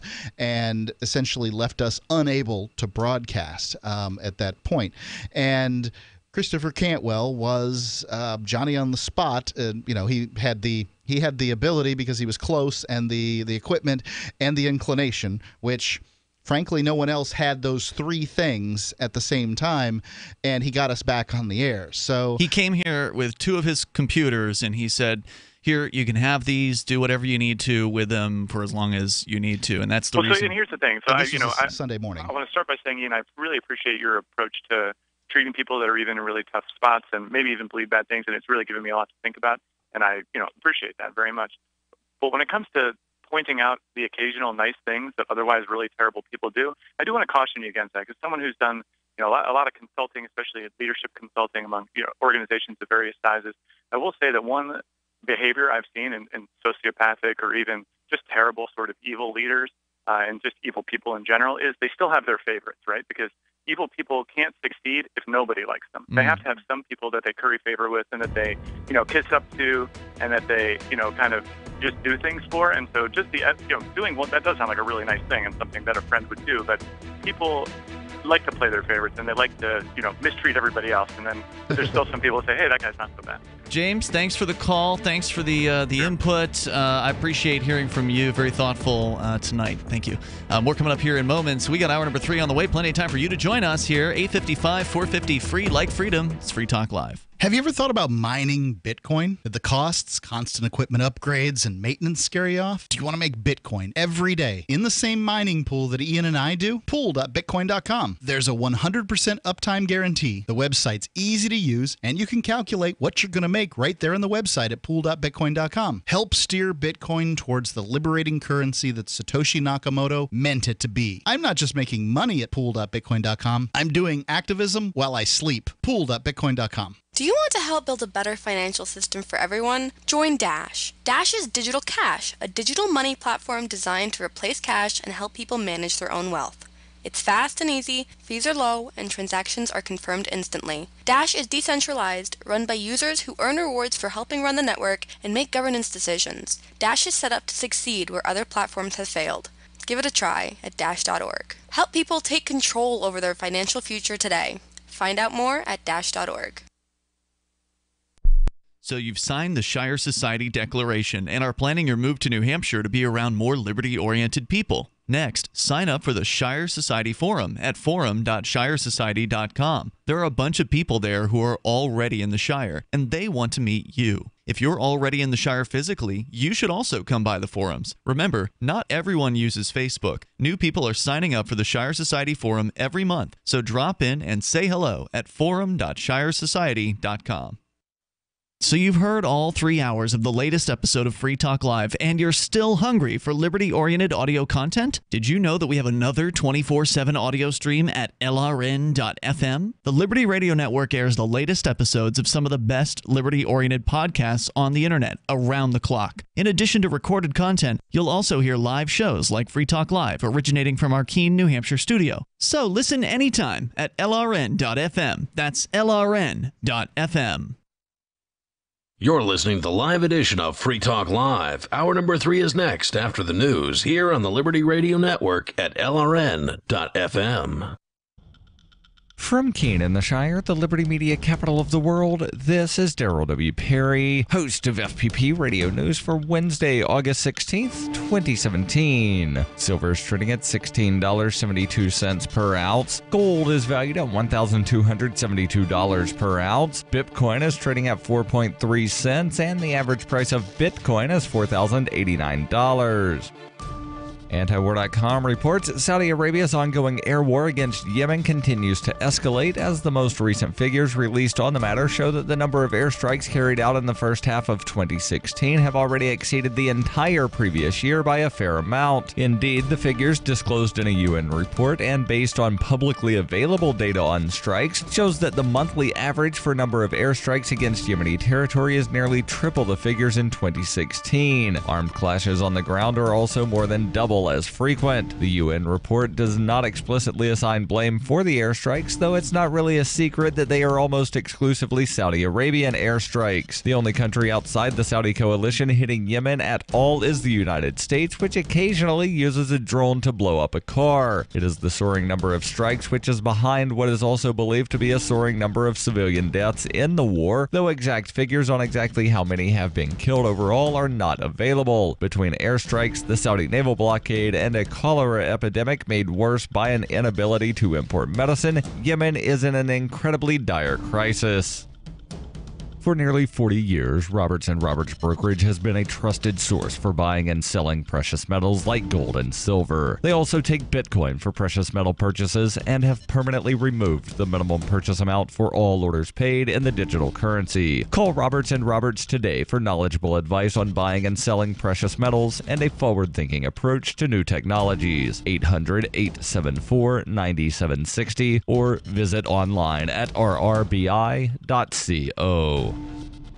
UPI reports accused Mexican drug lord Joaquin El Chapo Guzman has requested that a New York federal court allow him to dismiss his public defender so he can hire a private attorney. The attorney Guzman wants to hire, Jeffrey Lichtman, previously represented the son of organized crime boss John Gotti. The U.S. government has frozen Guzman's known assets, alleging the funds were generated through illicit activity. U.S. District Judge Brian Cogan said Monday he would not pressure prosecutors from intervening in Guzman's attempts to pay for a private lawyer. Guzman was extradited to the United States from Mexico in January to face 17 criminal charges related to his reputed drug empire, including corruption, murder, conspiracy, drug trafficking, and money laundering. Cogan granted Guzman a meeting with one of his family members for Thursday to discuss how to pay for the private lawyer. The judge said Guzman must change attorneys quickly because he will not delay the start of the trial, scheduled for April. Lichtman told NBC News that it would be difficult for Guzman to pay his fee because the accused drug kingpin is locked down. Lichtman also said, "It's very difficult to be ready for an April trial date when we can't come into the case because he's not even able to meet with the family to arrange our fee. This is still America. The man deserves not only his choice of counsel, but also a fair trial."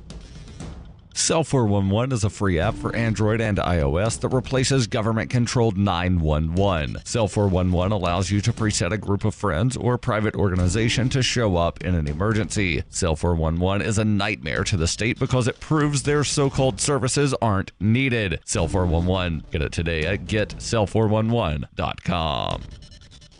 Reuters reports, undeterred by violence over the planned removal of a Confederate statue in Charlottesville, Virginia, state and city leaders across various U.S. southern states said this week they would step up efforts to pull such monuments from public spaces. Maryland Governor Larry Hogan on Tuesday joined a growing list of officials seeking to remove statues as a national debate flared anew over whether monuments to Confederacy are symbols of hate or heritage. Hogan called for taking down a state house statue of U.S. Supreme Court Justice Roger B. Taney, who wrote the 1857 Dred Scott decision affirming slavery. Hogan said in a statement, "While we cannot hide from our history, nor should we, the time has come to make clear the difference between properly acknowledging our past and glorifying the darkest chapters of our history." Saturday's violence in Charlottesville, Virginia appears to have accelerated the drive to remove memorials, flags, and other reminders of the Confederate cause. Since then, mayors in Baltimore, Maryland, and Lexington, Kentucky said they would push ahead with plans to remove statues, while officials in Dallas, Memphis, and Jacksonville announced initiatives aimed at taking down Confederate monuments.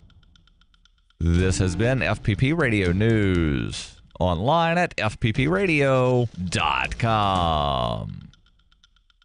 This is the Onion Week in Review. According to a Stanford University study released Wednesday, there is no logical reason why planes are able to fly. Reiterating that they fully understand the concepts of lift, thrust, and propulsion, lead physicists told reporters they were still unable to reasonably explain how a large 500,000-pound object is capable of staying up in the air without falling. We've come up with several theories, including wind propulsion, some sort of gravity suspension effect, also the possibility that the clouds pull the plane skyward, but beyond that, just don't understand how a large metal tube could just kind of float in the air like that.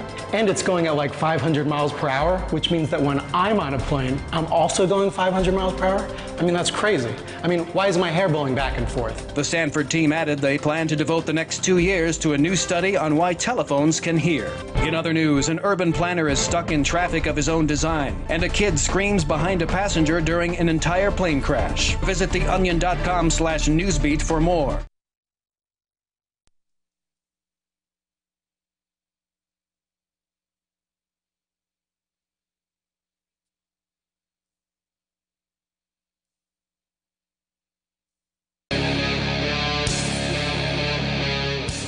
Free Talk Live. You dial toll-free if you want to join us on the radio. Our number here is 855-450-FREE, like freedom. That's 855-450-3733. We do have Skype, and the Skype username here is LRN.FM. Interestingly enough, I did finally get on Chris Cantwell's website. It was slow to respond, so I don't know if it's being DDoSed or just being heavily hit just by normal traffic, because he's blown up over the weekend with a Vice documentary on HBO that has gone viral about him. He's a racist, former co-host of Free Talk Live. We kicked him off when we discovered that he had taken a racist turn, because none of us knew that about him previously and gave no indication whatsoever prior to a couple of years ago that he had such beliefs. And he has a new blog post posted on his site today. Headline, Cantwell says lay low. And I won't get into the full post content here, but basically he is saying he is advocating for de-escalating the conflict here. He's worried that if they continue to escalate the Antifa versus the white nationalists, that there will be a full-blown race war and that people will die unnecessarily. I'm summarizing, paraphrasing. Didn't seem like he was worried about that a couple of days ago. No, he's changed his tune All right. At this point. Let's go to your calls and thoughts, though. You can bring up anything that's on your mind. With you, by the way, in our studio tonight, I'm Ian. Thomas. And Mark. Let's go to Ricky in Pennsylvania. You're on Free Talk Live, also on Skype. Go ahead, Ricky. Absolutely. I guess I'm coming in loud and clear. Am I not there, You Brother sound Ian? fine. Go ahead. Thank you so much, Brother Mark, Brother Ian, and it's Brother Thomas. Pleasure to meet you. You know, it's funny because the topic tonight, you know, it's in the next couple calls, I'm going to get into my predictions, but I was thinking about the Confederacy, being that you got Trump talking and all of that. Believe it or not, for the first time, I actually agree with something Trump said. What was it? You know? Let's see here. What the Civil War was about. Okay, what did he say What was it about? I don't follow the guy very closely. Yeah, me neither. You know, generally I find him to be a bloviating windbag. So. Oh, he's a jackass. Yeah. Well, what did he say? Well, it sure as hell wasn't about slavery. You tell me all the legislature was doing is pushing slavery throughout the whole Civil War? Well, I Did can tell miss you something? that the secession treatises of 4 different states specifically used the term slavery when they during the secession. There's no doubt Well, that yeah, slavery was a big factor. If they would have pulled it out, the South would have collapsed. Their If who would economy. have what? I mean, that's what it came down to. But that's not what I'm getting into. It somehow. I thought of a couple. Hold on, Ricky. Somehow the rest of the world did away with slavery without economies collapsing. You know, I mean, there were still forms of labor like sharecropping and things like that were. Was it not in the legislature for years leading up to that, bit by bit, getting rid of it? It's the same as you would with a communist country. You know, you can't just thrust democracy on them like we try to all the time. Their whole economy will collapse. They'll all Well, it die. would have been a lot cheaper if the federal government would have just bought the slaves from the slave holders. That brings me to another thing. Does this ring a bell to you guys? Anthony Johnson. No. Okay, Anthony Johnson. I wanted you to possibly do me a favor. Now, I don't know if they made any monuments to this guy. Because I was thinking about this. And Trump had to mention Jefferson's name. He had to drag him through the dirt, you know? But I don't know. I didn't hear anything that Trump said, so I don't really know what it is you're commenting on. Can you summarize you what guys it were was that talking he about said? earlier with the Confederacy. He gave his response to that, to the stunt in Virginia. You know, that's What's what that I'm have to referring do with the Confederate? Okay, can you just tell me? Can you summarize? Give me the executive summary of what Donald Trump said that you say you agree with. Well, I mean, I don't agree with backing any white supremacists, but I do believe in Did he backing back white Confederacy. supremacists? Trump did. Okay, because that's not what I heard. I heard something about he said that both sides were bad, but I don't know. I didn't No, see that the, was the first time. I didn't see the quote. The second time is what I'm thinking about. Okay. That was just over to what was it, Monday? I don't know. No, but my point is with Confederacy, you know, what I see happening now is I see a lot of people getting duped over this. You know, I see a lot of people getting duped and doing exactly what other people want them to do. Because federalism sucks. I mean, how many times have we discussed that? Who is The getting unification of duped, states and who's don't doing? work. You say a lot of people are getting duped over this. Who's getting Tearing duped down over what? statues. I'm talking about the black community. I'm talking about anybody that joins that side, whatever they call them, the Antifa or whatever it is. Antifa? You know? So you're saying Right. the Antifa people are being duped? Absolutely. Absolutely. Into And what? they're being duped. You know who's duping them? Who? You'd never guess. The Martians. Close. Deep state. These are the same people, and I'm confident this is most likely a CIA project. Who? Possibly. Wait a minute. Which side's the CIA? the Ultra Antifa still or the going white on. nationalists? Hmm? Which is the CIA project? The anti-fascists or the white nationalists? Say both. I would say both, but in different ways. Because that could be the case. Thank you for the call tonight, Ricky. I appreciate it. Because there have been, as I mentioned in my article, the curious case of Christopher Cantwell, which you can read over at freekeen.com right now. There are some theories about Christopher Cantwell that have been floating around for a long time. And that is that he is an undercover agent, that Chris Cantwell is actually a confidential informant for the federal government. Tupper. You got to talk right into that. Oh, I'm sorry. Most likely. Well, so that's the interesting thing, because personally, I don't believe that about him, just because I know him well enough, and I just don't buy that. But I can understand why people believe that from the outside, looking at what he's done. He showed up in Keene, New Hampshire back in 2012 as a angry libertarian comedian who was advocating for violence against police. Mm-hmm. And when the peace activists here did not, gel with that, we're not cool with violence as a political, tool. That's not an option. So that didn't stick. And so the theory is that, the federal government didn't get anybody to commit any violence within the libertarian movement, so let's reassign the agent to the white nationalist crowd and have him advocate for violence there. That's the theory. Well, plus there's 2 or 3 things behind that. Well, when you're acting as an agent of the state, it's only typical that you're going to say or articulate as the agent of the state should put in the worst light of either movement. And there's many people, even federal cases, where they've gone around, given what the court documents will say when you read the syllabus, will say that they gave detailed information. Basically, they come to be agent provocateurs. Mm-hmm. And these agent provocateurs, or these said agent provocateurs, are in a sense kind of like political terminators. You've seen the movie Terminator 2. Sure. And what it is that they infiltrate a movement, and then they kind of they disseminate information, they give strategies and all that to the federal government when it suits the federal government to do that.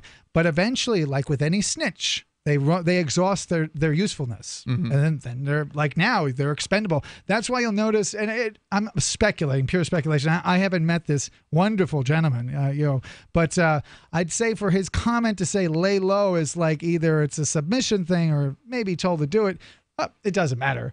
His integrity is nothing. He impeached his character, by whatever means he's doing over and over again. But there is a fair possibility that could be, as you've speculated. You think there's a possibility he's an agent? Yeah, not an agent.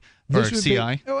Basically, exactly. What it is they don't actually do official paperwork. They say, okay, we're going to lean on you if you got drugs or this, that, and the other. Mm-hmm. And you're going to give us information every day or whenever we feel like it.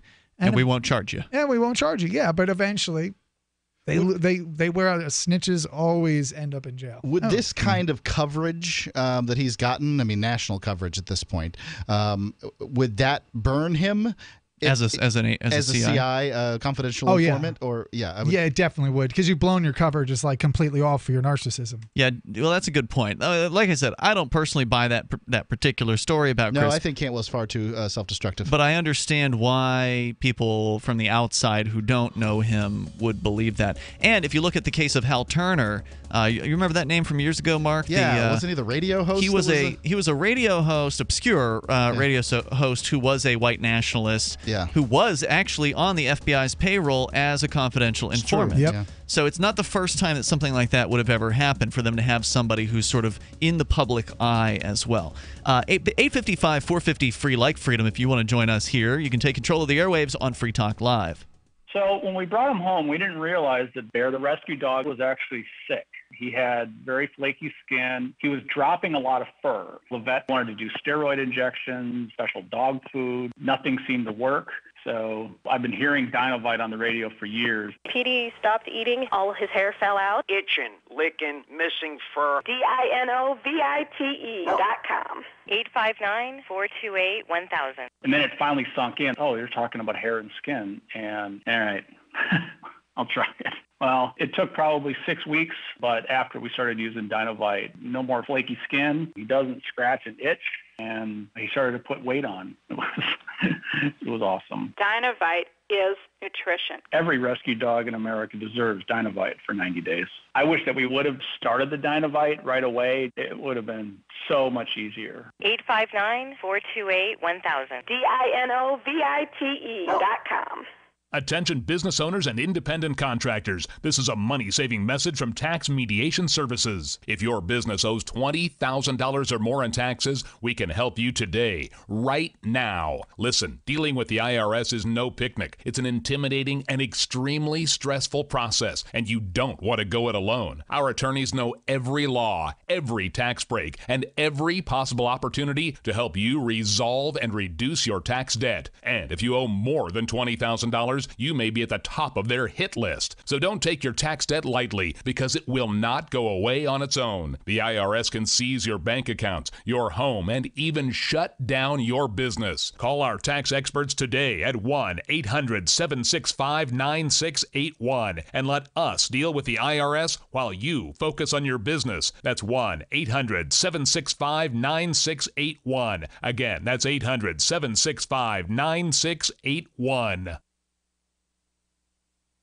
Do you ever say, I could care less, when you really mean the opposite? You mean to say, I couldn't care less. It's a common mistake. You are judged by how you speak, especially if you're looking for work, with so many more applicants than openings now.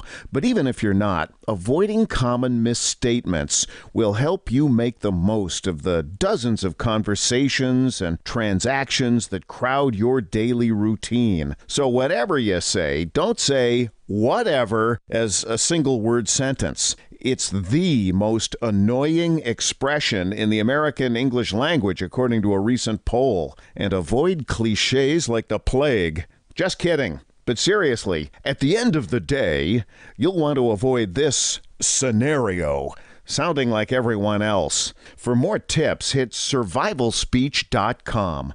I'm Holland Cook. LRN.FM is proud to announce our official listening apps for Android and iOS devices. Now you can easily tune into our streams anywhere, anytime on your smartphone or tablet. Just visit apps.lrn.fm or search for LRN.FM in the Android or Apple app stores. Please download, rate us 5 stars, then share the link on your social media and let your friends and family know how you're listening to LRN.FM. Download it now, free at apps.lrn.fm.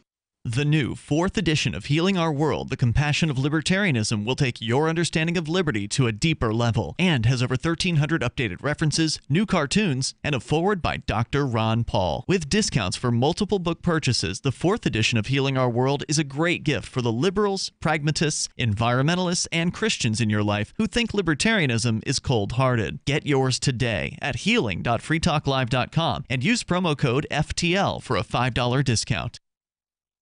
You can sign up to receive the latest about the Liberty Radio Network via our email updates at updates.lrn.fm. That's updates.lrn.fm.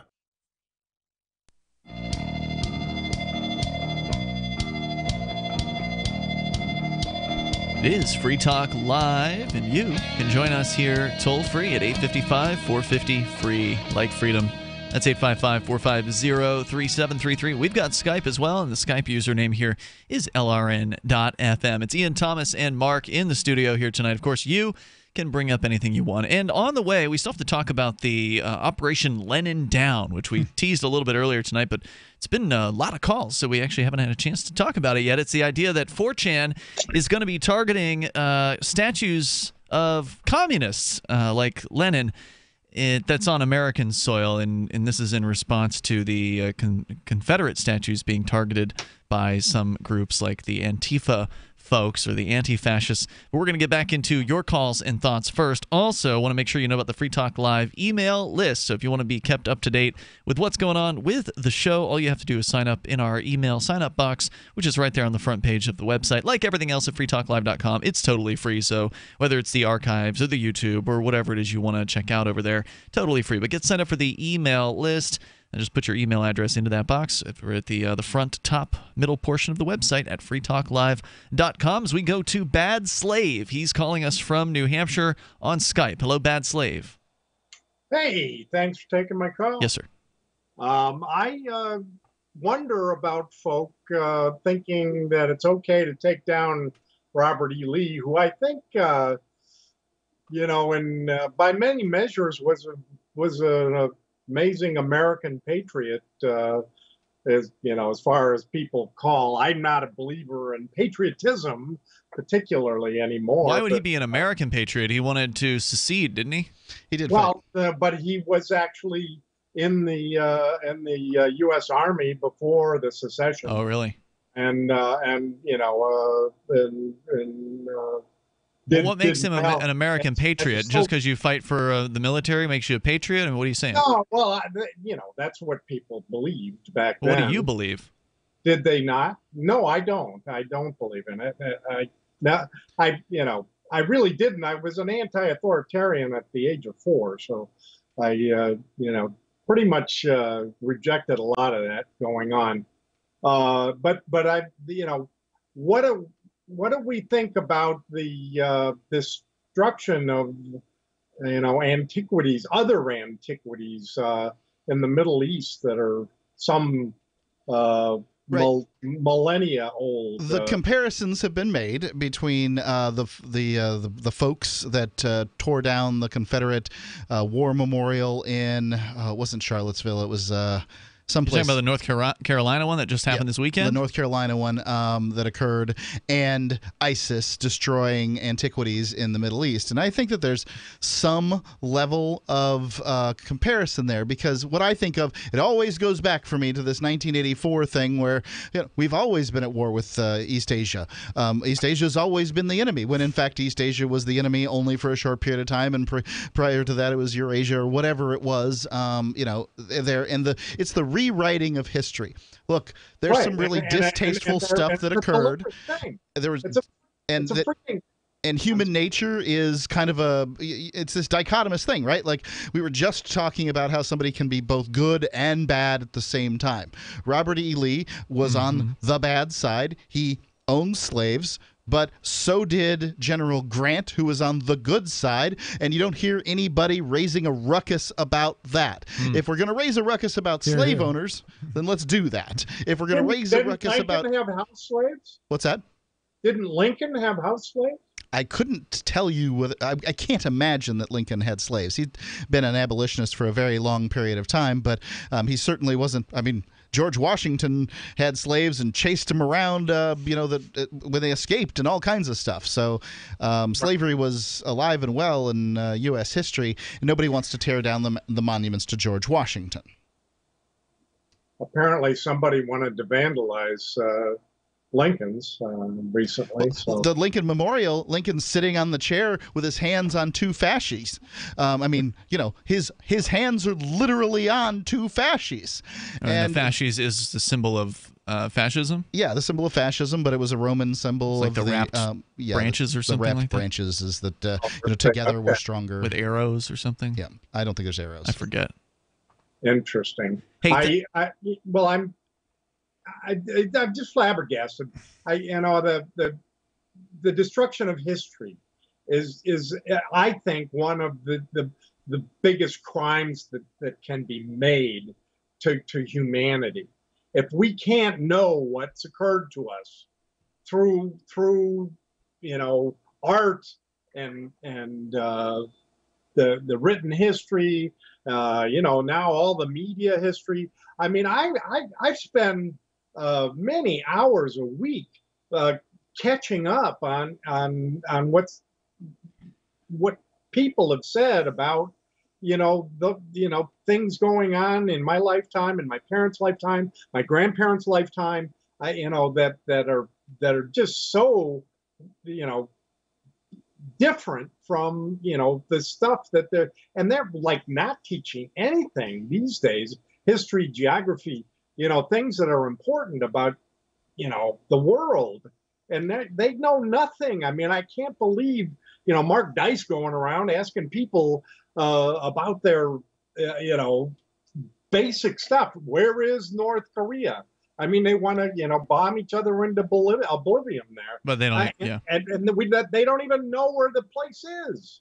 It's frustrating. It's an isthmus out into water. It stands out. It's not like it's in the middle. Yeah, it's not hard to find North Korea. That's definitely true. Yeah, it's not like fixing the piece of the ocean that the Marshall Islands are in, right? I mean, you could miss that by a long shot. Hey, thanks for the call. I appreciate it. The toll-free number here, 855-450-FREE like freedom. Let's talk to somebody calling in here on Skype, although Skype is, for whatever reason, not responding. So we'll get to that here in moments. You, of course, can bring up anything that's on your mind. Our toll-free number is 855-450-FREE. Now, one of the reasons why people are ignorant is because, well, the government runs the schools, and the government is, of course, the last organization you want to put in charge of anything that's important because they're basically going to screw it up. Or in the case of government schools, they're going to indoctrinate people with their side of things, just in the same way that North Korea indoctrinates people in their schools with their, viewpoints. That same thing happens here. It's not quite as extreme as in North Korea, but it's really only a difference in degrees. Let's go to Jesus Christ's Uber driver on the line on Skype. You're on Free Talk Live. Hey guys, Mark, Ian, and I don't remember the Thomas guy's name. is with us here tonight. Thomas Parisi from the Jail Paper. Yes. Okay. Hi. How you doing, sir? How are you? Go ahead with your thoughts. Good. Well, my point is this. You guys made the comparison, I believe it was Mike, who made the comparison to these monument owners or these monuments, antiquities of the ISIS destroying them. And I think that's the wrong comparison.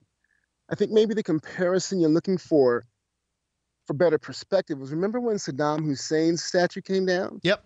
Exactly, yes. Okay. I think that's a better comparison because for black people, these statues are like Saddam Hussein. You're celebrating the evilness of our.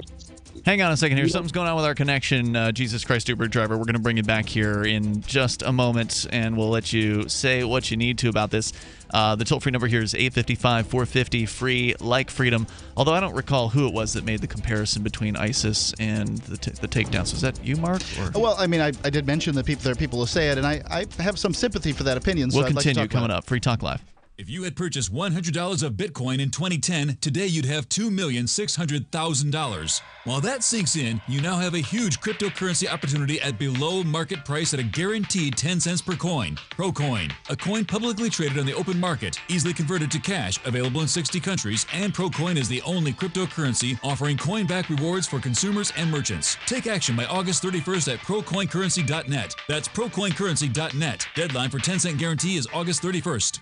Hunters, anglers, campers, and survivalists. Get back to nature. Expand your horizons with the highest quality, most versatile, unique slingshots and sling bows on the market at slingbow.com. Slingbow products are compact and models start from just $17.98. They're perfect for your bug-out bag or storing in your vehicle. Give yourself and your loved ones the excitement and tradition of slingbow, a new frontier in archery and truly modern twist on this primitive survival tool. Feel the thrill only at slingbow.com. Free Talk Live. The heavy-handed language that you're speaking out against the government is, I never heard anything like this on the radio. When the founding fathers decided that the government of England was no longer servicing their needs, they stopped paying their taxes first. Don't you drive on the roads? Aren't you glad you're defended from the foreigners? Sir, they stole this man's property. The foreigners are coming to get me. Yeah, they stole these. These aren't foreigners I need to be defended from. It's these people down the street calling themselves government that are willing to steal my property from me and burn my house to the ground, which is what they did to this man. It's not yours. The government owns it. Really? Are you telling me, sir, that every one of us are actually serfs? We're actually subjects and slaves to the state? Is that what you're telling me? Well, if it sounds good to you... No, that doesn't sound good. I don't accept it. I'm a free man. Free Talk Live, 7 nights a week from 7 to 10 Eastern, live on the Liberty Radio Network at LRN.FM. Cell 411 is a free app for Android and iOS that replaces government-controlled 911. Cell 411 allows you to preset a group of friends or private organizations to show up at any emergency. Cell 411 is a nightmare for the state because it proves their so-called services aren't needed. Cell 411 has had thousands of installs, and of course it's covered by the BIPCOT no government license. Cell 411 because your friends won't shoot you when you're in trouble. Without the government, who would build the emergency services? You and Cell 411. Get it today at getcell411.com. You may already know about the Free Talk Live audio-on-demand phone line at 641-793-9660. Did you know that not only can you listen to Free Talk Live via your phone, you can also leave a message and have it delivered to Free Talk Live's hosts? To leave us your thoughts, just dial 641-793-9660. That's 641-793-9660. Press 2 for Free Talk Live, and then hit 0 to leave your message. Is spreading the message of liberty, cryptocurrency, and peace around the globe worth $2 per month to you? As you may already know, in addition to our internet feed, LRN.FM broadcasts on free-to-air satellite across North and Central America, as well as Sub-Saharan Africa. And we've been available on satellite for free 24/7 since 2010. The LRN.FM free-to-air satellite signal is reaching some of the most oppressive regimes in the world, and there's no doubt our ideas are making an impact. You can learn more about the channel's impact by watching the 3-minute video at fund.lrn.fm. If you'd like to help free minds globally with our ideas of liberty, cryptocurrency, and peace, you can donate as little as $2 per month via fund.lrn.fm. You can help us continue and expand our satellite broadcast to multiple continents. Visit fund.lrn.fm today, and thank you for your help. Don't forget to share the link on social media. That's fund.lrn.fm. What's up next? Visit the Liberty Radio Network program guide to find out at shows.lrn.fm. That's shows.lrn.fm.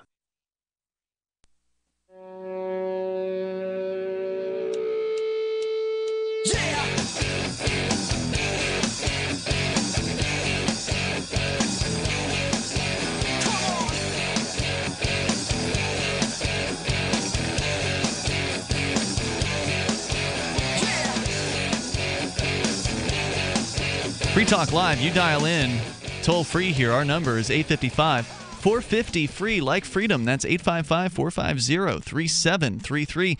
We do have Skype, and the Skype username is LRN.FM. Here in the studio with you, it's me, Ian. Thomas. And Mark. We're going to continue with your phone calls and thoughts. Do want to let you know about Derek J's Victimless Crime Spree. It is a great documentary film that is available to watch for free online. It's actually coming up on its 5th anniversary. That'll be in about 1 month from now. So head on over to victimlesscrimespree.com. If you have never seen it before, you can watch it there for free online. And if you love Victimless Crime Spree and you want to share it with others, you can also, besides just sharing the link, you can buy the DVD, the exclusive out of print now DVD. There's only about 100 or so copies remaining in stock, and so if you want to grab one, just go to dvd.victimlesscrimespree.com. We've got the regular, just plain old director's cut, which has 7+ hours of bonus footage. It's got 2 commentary tracks and just a load of extra stuff packed into that disc.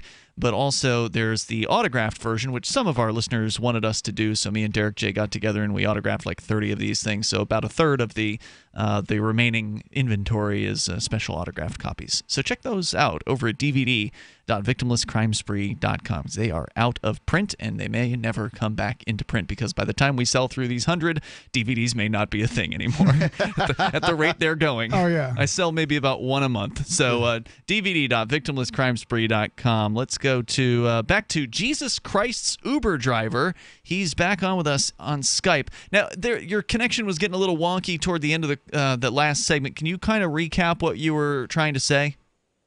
Are we clear now? Wow. Whoa. There's complete audio difference. Yeah, it got a little bit... talk at me again there. Are we good? Sound check 1 2. Yeah, you're all right now. Not bad. Go ahead. All right, thank you. So what I was saying is, basically, those icons that you see. Side note, you know why in movies black guys never want to go back in time with time machines? I have never seen a movie where black, but I get the point that. Yeah, what movies are black guys not wanting to go back in time? Because he's making. There's Star Trek.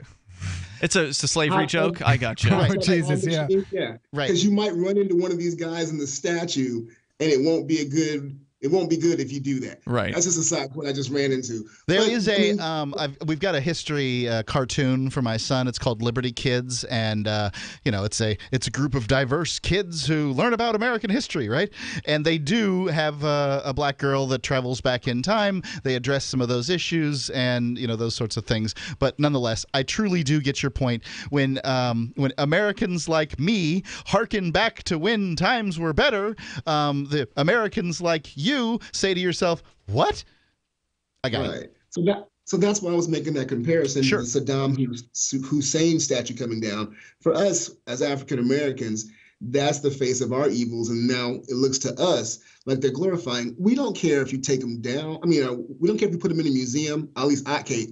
I can't speak for every black person in America. You're going to get corrected. Go ahead.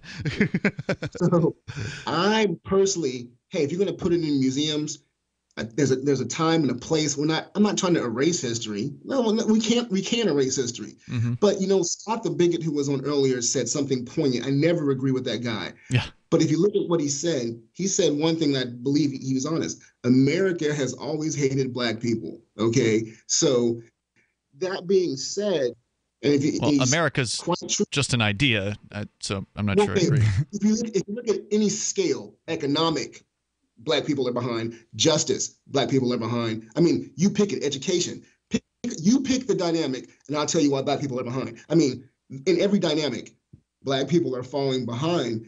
And so with that being said, it starts, and it's always started from back then. And you just, this history starts back then, and it's just a digression from there.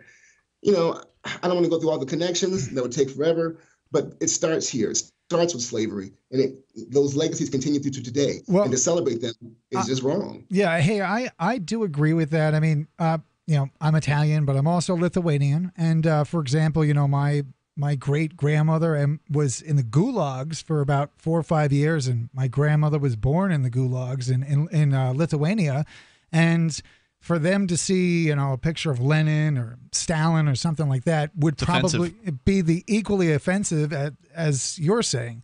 I really don't think that they should be destroying that. Like, for example, like everybody can say something, but like my girlfriend's black. I predominantly date non-white, women. You moved to the wrong place. Yeah, there's only one cute black girl in town. I mean, but so basically, if I were to like go to a museum with her and oh look, there's Robert E. Lee, that's offensive. You know what I mean? I kind of dig where you're coming from with it. In a museum setting, okay, like when I go to but not outside. Yeah, you go there looking for that. I'm not. It's completely different in a museum setting. There's a setting, a time, and a place. It's historic. You've taken an action to go there. So it's not looming over you in some public park where you're just trying to enjoy a nice afternoon. Museums are government places. Parks are government places. Not all museums are government places. A lot of many. The big ones are. Okay, so would you agree with me, Uber driver, that if all the Confederate statues were moved to museums, that then some activists somewhere would say, we don't want to have to go to the museum and see these things? But we have that now, and no one complains. Like, I've been to the African American Museum where there's a lot of dark history, and hey, I don't, nooses and girls and being little girl slaves and what you do to little girl slaves, all that's there, and so no. There's a time and a place. No one's trying to erase it. Let me read about it. Let me go to a history book. Let me pull up a documentary. But I don't want to be driving down the street as I'm going to work and then, hey, what's up, Mr. Robert E. Lee? Amen. So, look, I'm trying to understand this. You made your Saddam Hussein analogy. I went during the break. I spent my time, trying to beat up your point in my head. I wasn't able to come up with what I thought to be an unassailable attack on it. So I'm going to go ahead and say that there's some validity to this, but I need to ask questions in order to get there. Sure. And,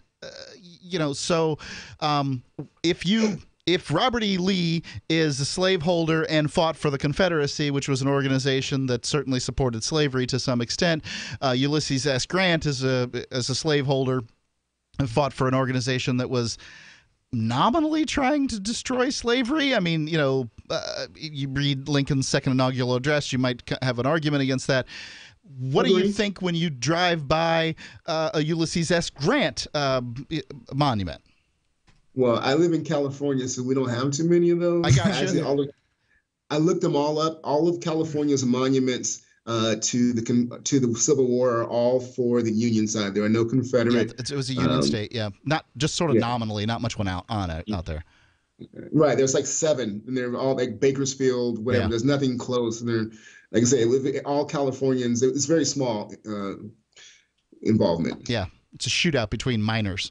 Well, I guess, but what I'm saying is if you are driving to work and you see the imaginary Robert E. Lee statue, please imagine you see the imaginary Ulysses S. Grant statue. And, I mean, at what point are we tearing – first we're tearing down Confederate statues, right?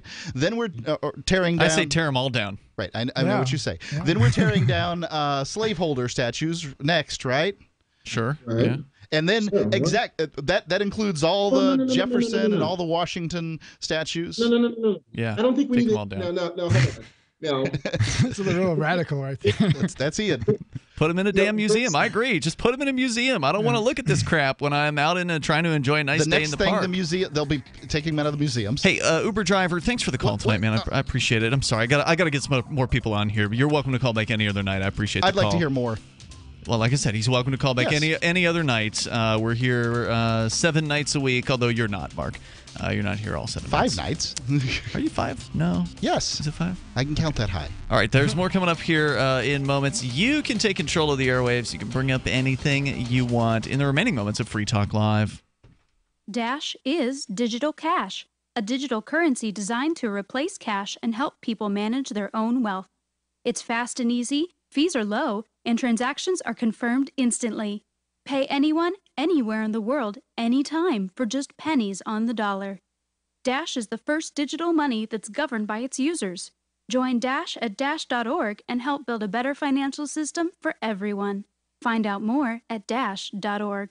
I've discovered the next big thing on the internet. Symbi.com is a symbiotic economy with its own currency where people trade services virtually and locally. Forget the old economy. This is your economy. Symbi.com is slick to use and is backed by the same people that helped launch Reddit and Airbnb. I'm not kidding when I say this is the next big thing. Trust me. Go get an account at Symbi.com. Take a look around and post your services. Symbi, SIMBI.com. Hello? Congratulations. For what? For losing all that weight. How'd you do it so fast? ASAP. ASAP what? What's that mean? Are you ready to get as skinny as possible, as soon as possible, as simple as possible, and as sexy as possible? I'm listening. Then get with the ASAP program. It's real and it works. No smooth talk, no slick advertising, and no exaggerated claims of success. I've got to know more. Welcome to ASAP, as slim as possible. Whether you have 10, 20, or 50 pounds to lose, ASAP is your weight loss answer. ASAP targets the abnormal fat reserves and makes them available to be burned as fuel and contains no caffeine or hormones. Order ASAP at wholesale prices or join the team to share the business with others. Go to GCNteam.com or call 855-GCN-MALL. That's 855-426-6255. GCNteam.com or 855-426-6255. Lose weight and look great with ASAP, as slim as possible. Hi, I'm Derek J. To me, an activist's calling is to actively work to advance a cause. The cause for which I work is personal freedom. I believe my life is best when I engage in voluntary interactions and self-government. I reject the idea that anyone else has a higher claim to my life or my body than I do. I see people who call themselves the government as a threat to my personal freedom. I realize you may feel differently, but my relationship with the people who call themselves the government is completely involuntary. If Starbucks used some of its money to drop bombs, I wouldn't shop there. So why would I support the American empire? The empire does not require my consent. Derek J's Victimless Crime Spree. Watch it for free and order the Director's Cut DVD at victimlesscrimespree.com. That's victimlesscrimespree.com. There are lots of ways to listen to Free Talk Live. Our podcast has been around since podcasts began, and now the FTL feed is loaded with content besides our full show archives. Did you know that we make it easy for you to customize your podcast subscriptions? We have different feeds, one that includes only our full shows, one with just the Daily Digest, and one with just the Edgington Post. You decide what you listen to. It's quick and easy to customize your feeds at feeds.freetalklive.com. That's feeds.freetalklive.com. We've all heard about blockchain assets like Dogecoin, Ether, and Ripple. Bitcoin isn't the only player in the blockchain game any longer. And for those of us wondering how to get our hands on these digital assets, finally, there's a solution. Shapeshift.io allows you to buy and sell between your digital assets and Bitcoin instantly between your own digital wallets. I've used it with ease. Shapeshift.io. There's no account or email address needed. You send them the crypto you want to sell. They send back the crypto you want to buy. It's that easy. Shapeshift.io. If you enjoy LRN.FM, please contribute to your favorite shows via their websites and become an amplifier at amp.lrn.fm. That's amp.lrn.fm.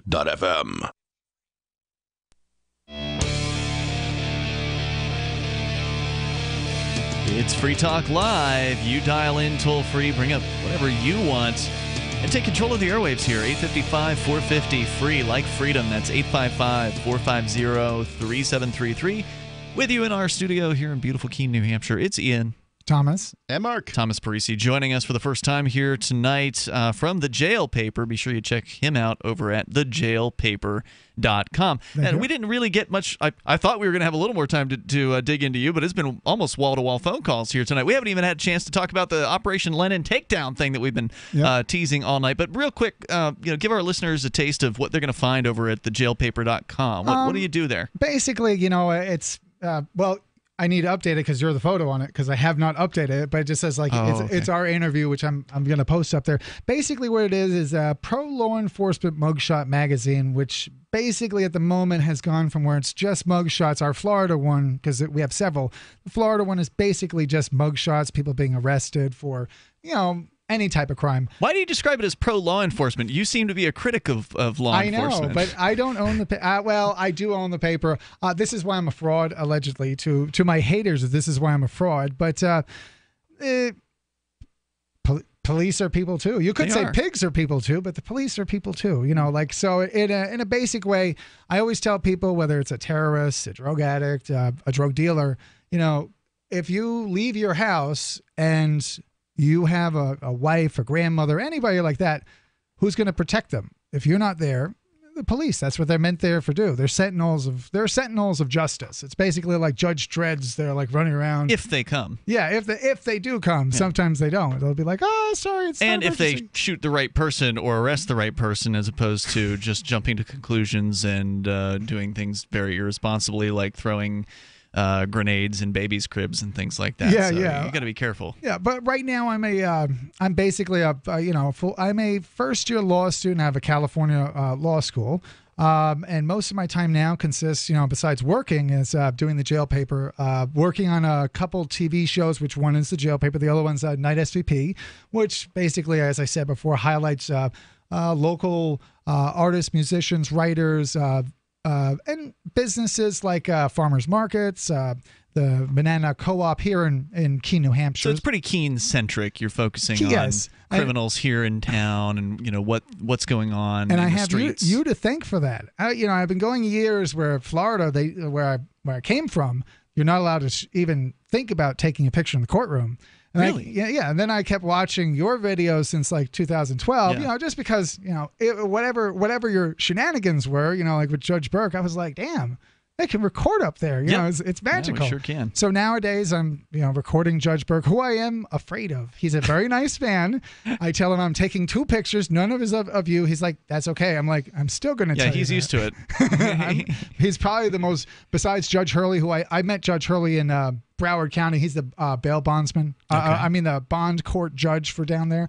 But Judge Burke is very intimidating. But Judge Ruoff is very nice. So if you want to check out the Jail Paper, that's at Fridays at 7 o'clock on Channel 8 Cheshire TV here in But you're putting them online, in Keene. too.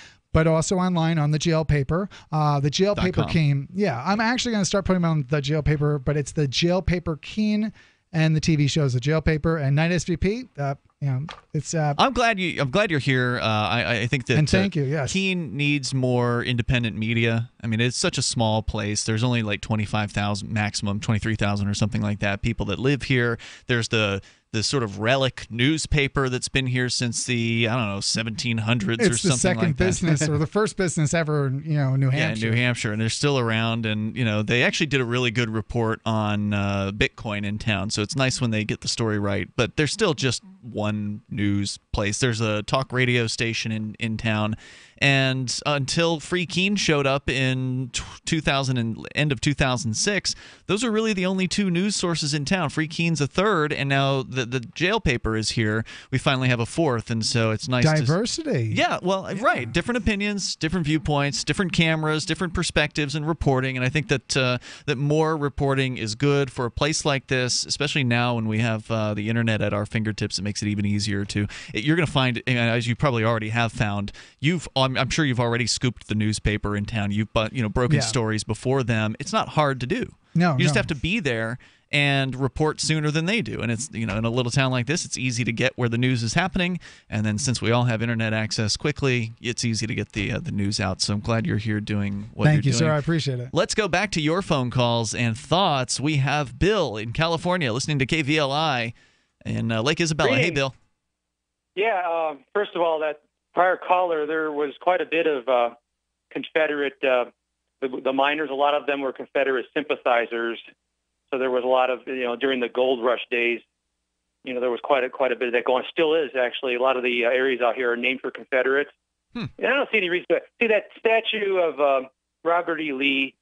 He was a congressman in the U.S. Congress, and through treason, he swore off his allegiance to the United States of America, took up arms against us, and led an army, to slaughter thousands of American citizens.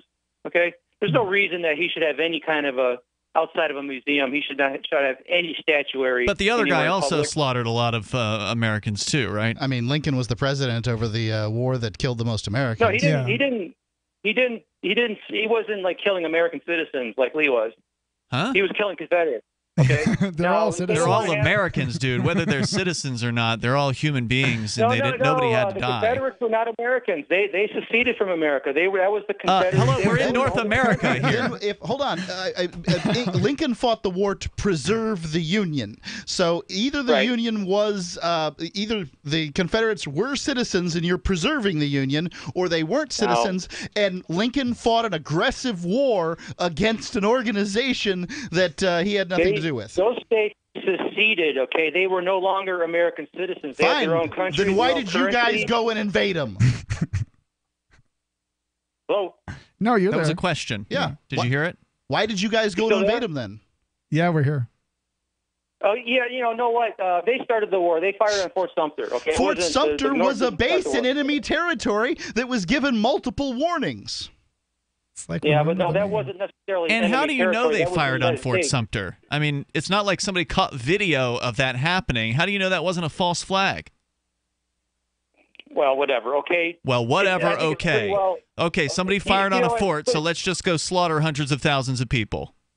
Very logical. It's okay because they're not American citizens. I'm just saying that Lee was a Confederate general, okay? He basically was almost the president of the South. Wasn't necessarily the de facto president of the South of the Confederate States of America, but he did take up arms against the United States. This wasn't any kind of a conflict within the United States. They seceded from the country. They formed their own country, the Confederacy. Sent a vessel, an armory vessel, to fortify a fort that was inside the Confederate States. I don't understand why you keep on saying, like, I'm just trying to use your premise here. Yeah. I don't believe it. But, nonetheless, I'm trying to use your premise, and it seems like you just want anybody who is in the Confederacy to be wiped away from history. No, I don't. Like I said, they could be in a museum, like that other fellow said. Or they could be at, maybe at a. Can we also take away all the Union statues too while we're at it and put those in the same museum? Should we put up statues of Hideki Tojo in the United States? Okay, he took up arms against America, Are there statues of Hitler in Warsaw? Why are you okay with the Union taking up arms against the South? If indeed that they did secede, as you claim that they did, why did the Union, just because a fort got fired on, why does that justify the slaughter of hundreds of thousands of people? I didn't say I was okay with that. Okay, good. Thanks for the call tonight, Bill. I appreciate hearing from you. All right, let's continue here. We've got Patrick in Bullhead City, Arizona, listening to K-Talks. Hello, Patrick. Hey, guys. I just wanted to chime in. You know, it's sad that we're listening to a lot of people doing things against people that are dead. I mean, those are our ancestors. Regardless of what they did, they're still our ancestors. I grew up next to an actual Civil War cemetery where I had great uncles or great great uncles, and whoever they fought for, they're still part of my family. They're still part of my heritage. And the fact is that we're so worried about these symbols and everything instead of learning from the lessons that the taught, and we still haven't made any steps forward. And I've been listening to the news most of the day, and everybody's all gung-ho about either on one side or the other. But the fact is stop, put down the weapons, pick up the hammers and the shovels, and let's rebuild something better and use the past as a tool to help us make things a little bit better in everybody's life. It's good advice, Patrick. Thank you for the call. We are short on time here tonight, but I appreciate hearing from you. And if you didn't get in tonight, that's okay. We'll be back tomorrow, so join us online in the meantime over at freetalklive.com.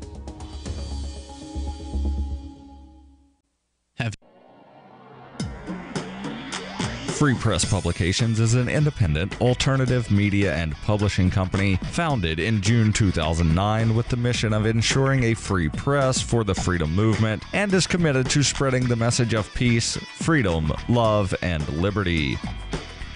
FPP also gives new authors an avenue for publishing freedom-oriented material. FPP brings you daily news and commentary on the website fpp.cc, as well as a daily 5-minute newscast, FPP Radio News, and weekly news, views, and commentary in the FPP Freedom Minute and Peace, Love, Liberty Radio at fppradio.com, and the monthly newspaper FPP News at news.fpp.cc. Find FPP online at fpp.cc. That's fpp.cc, as in Creative Commons.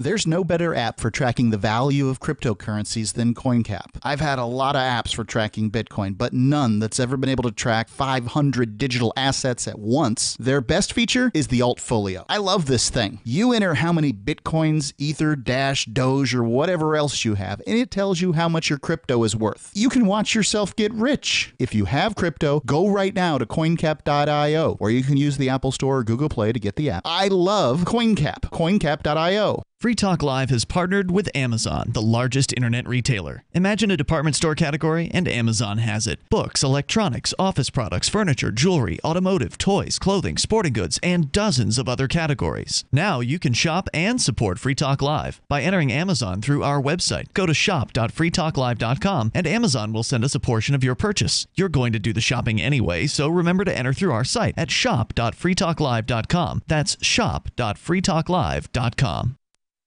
The latest episode of Declare Your Independence is next, after the news, here on the Liberty Radio Network, LRN.FM.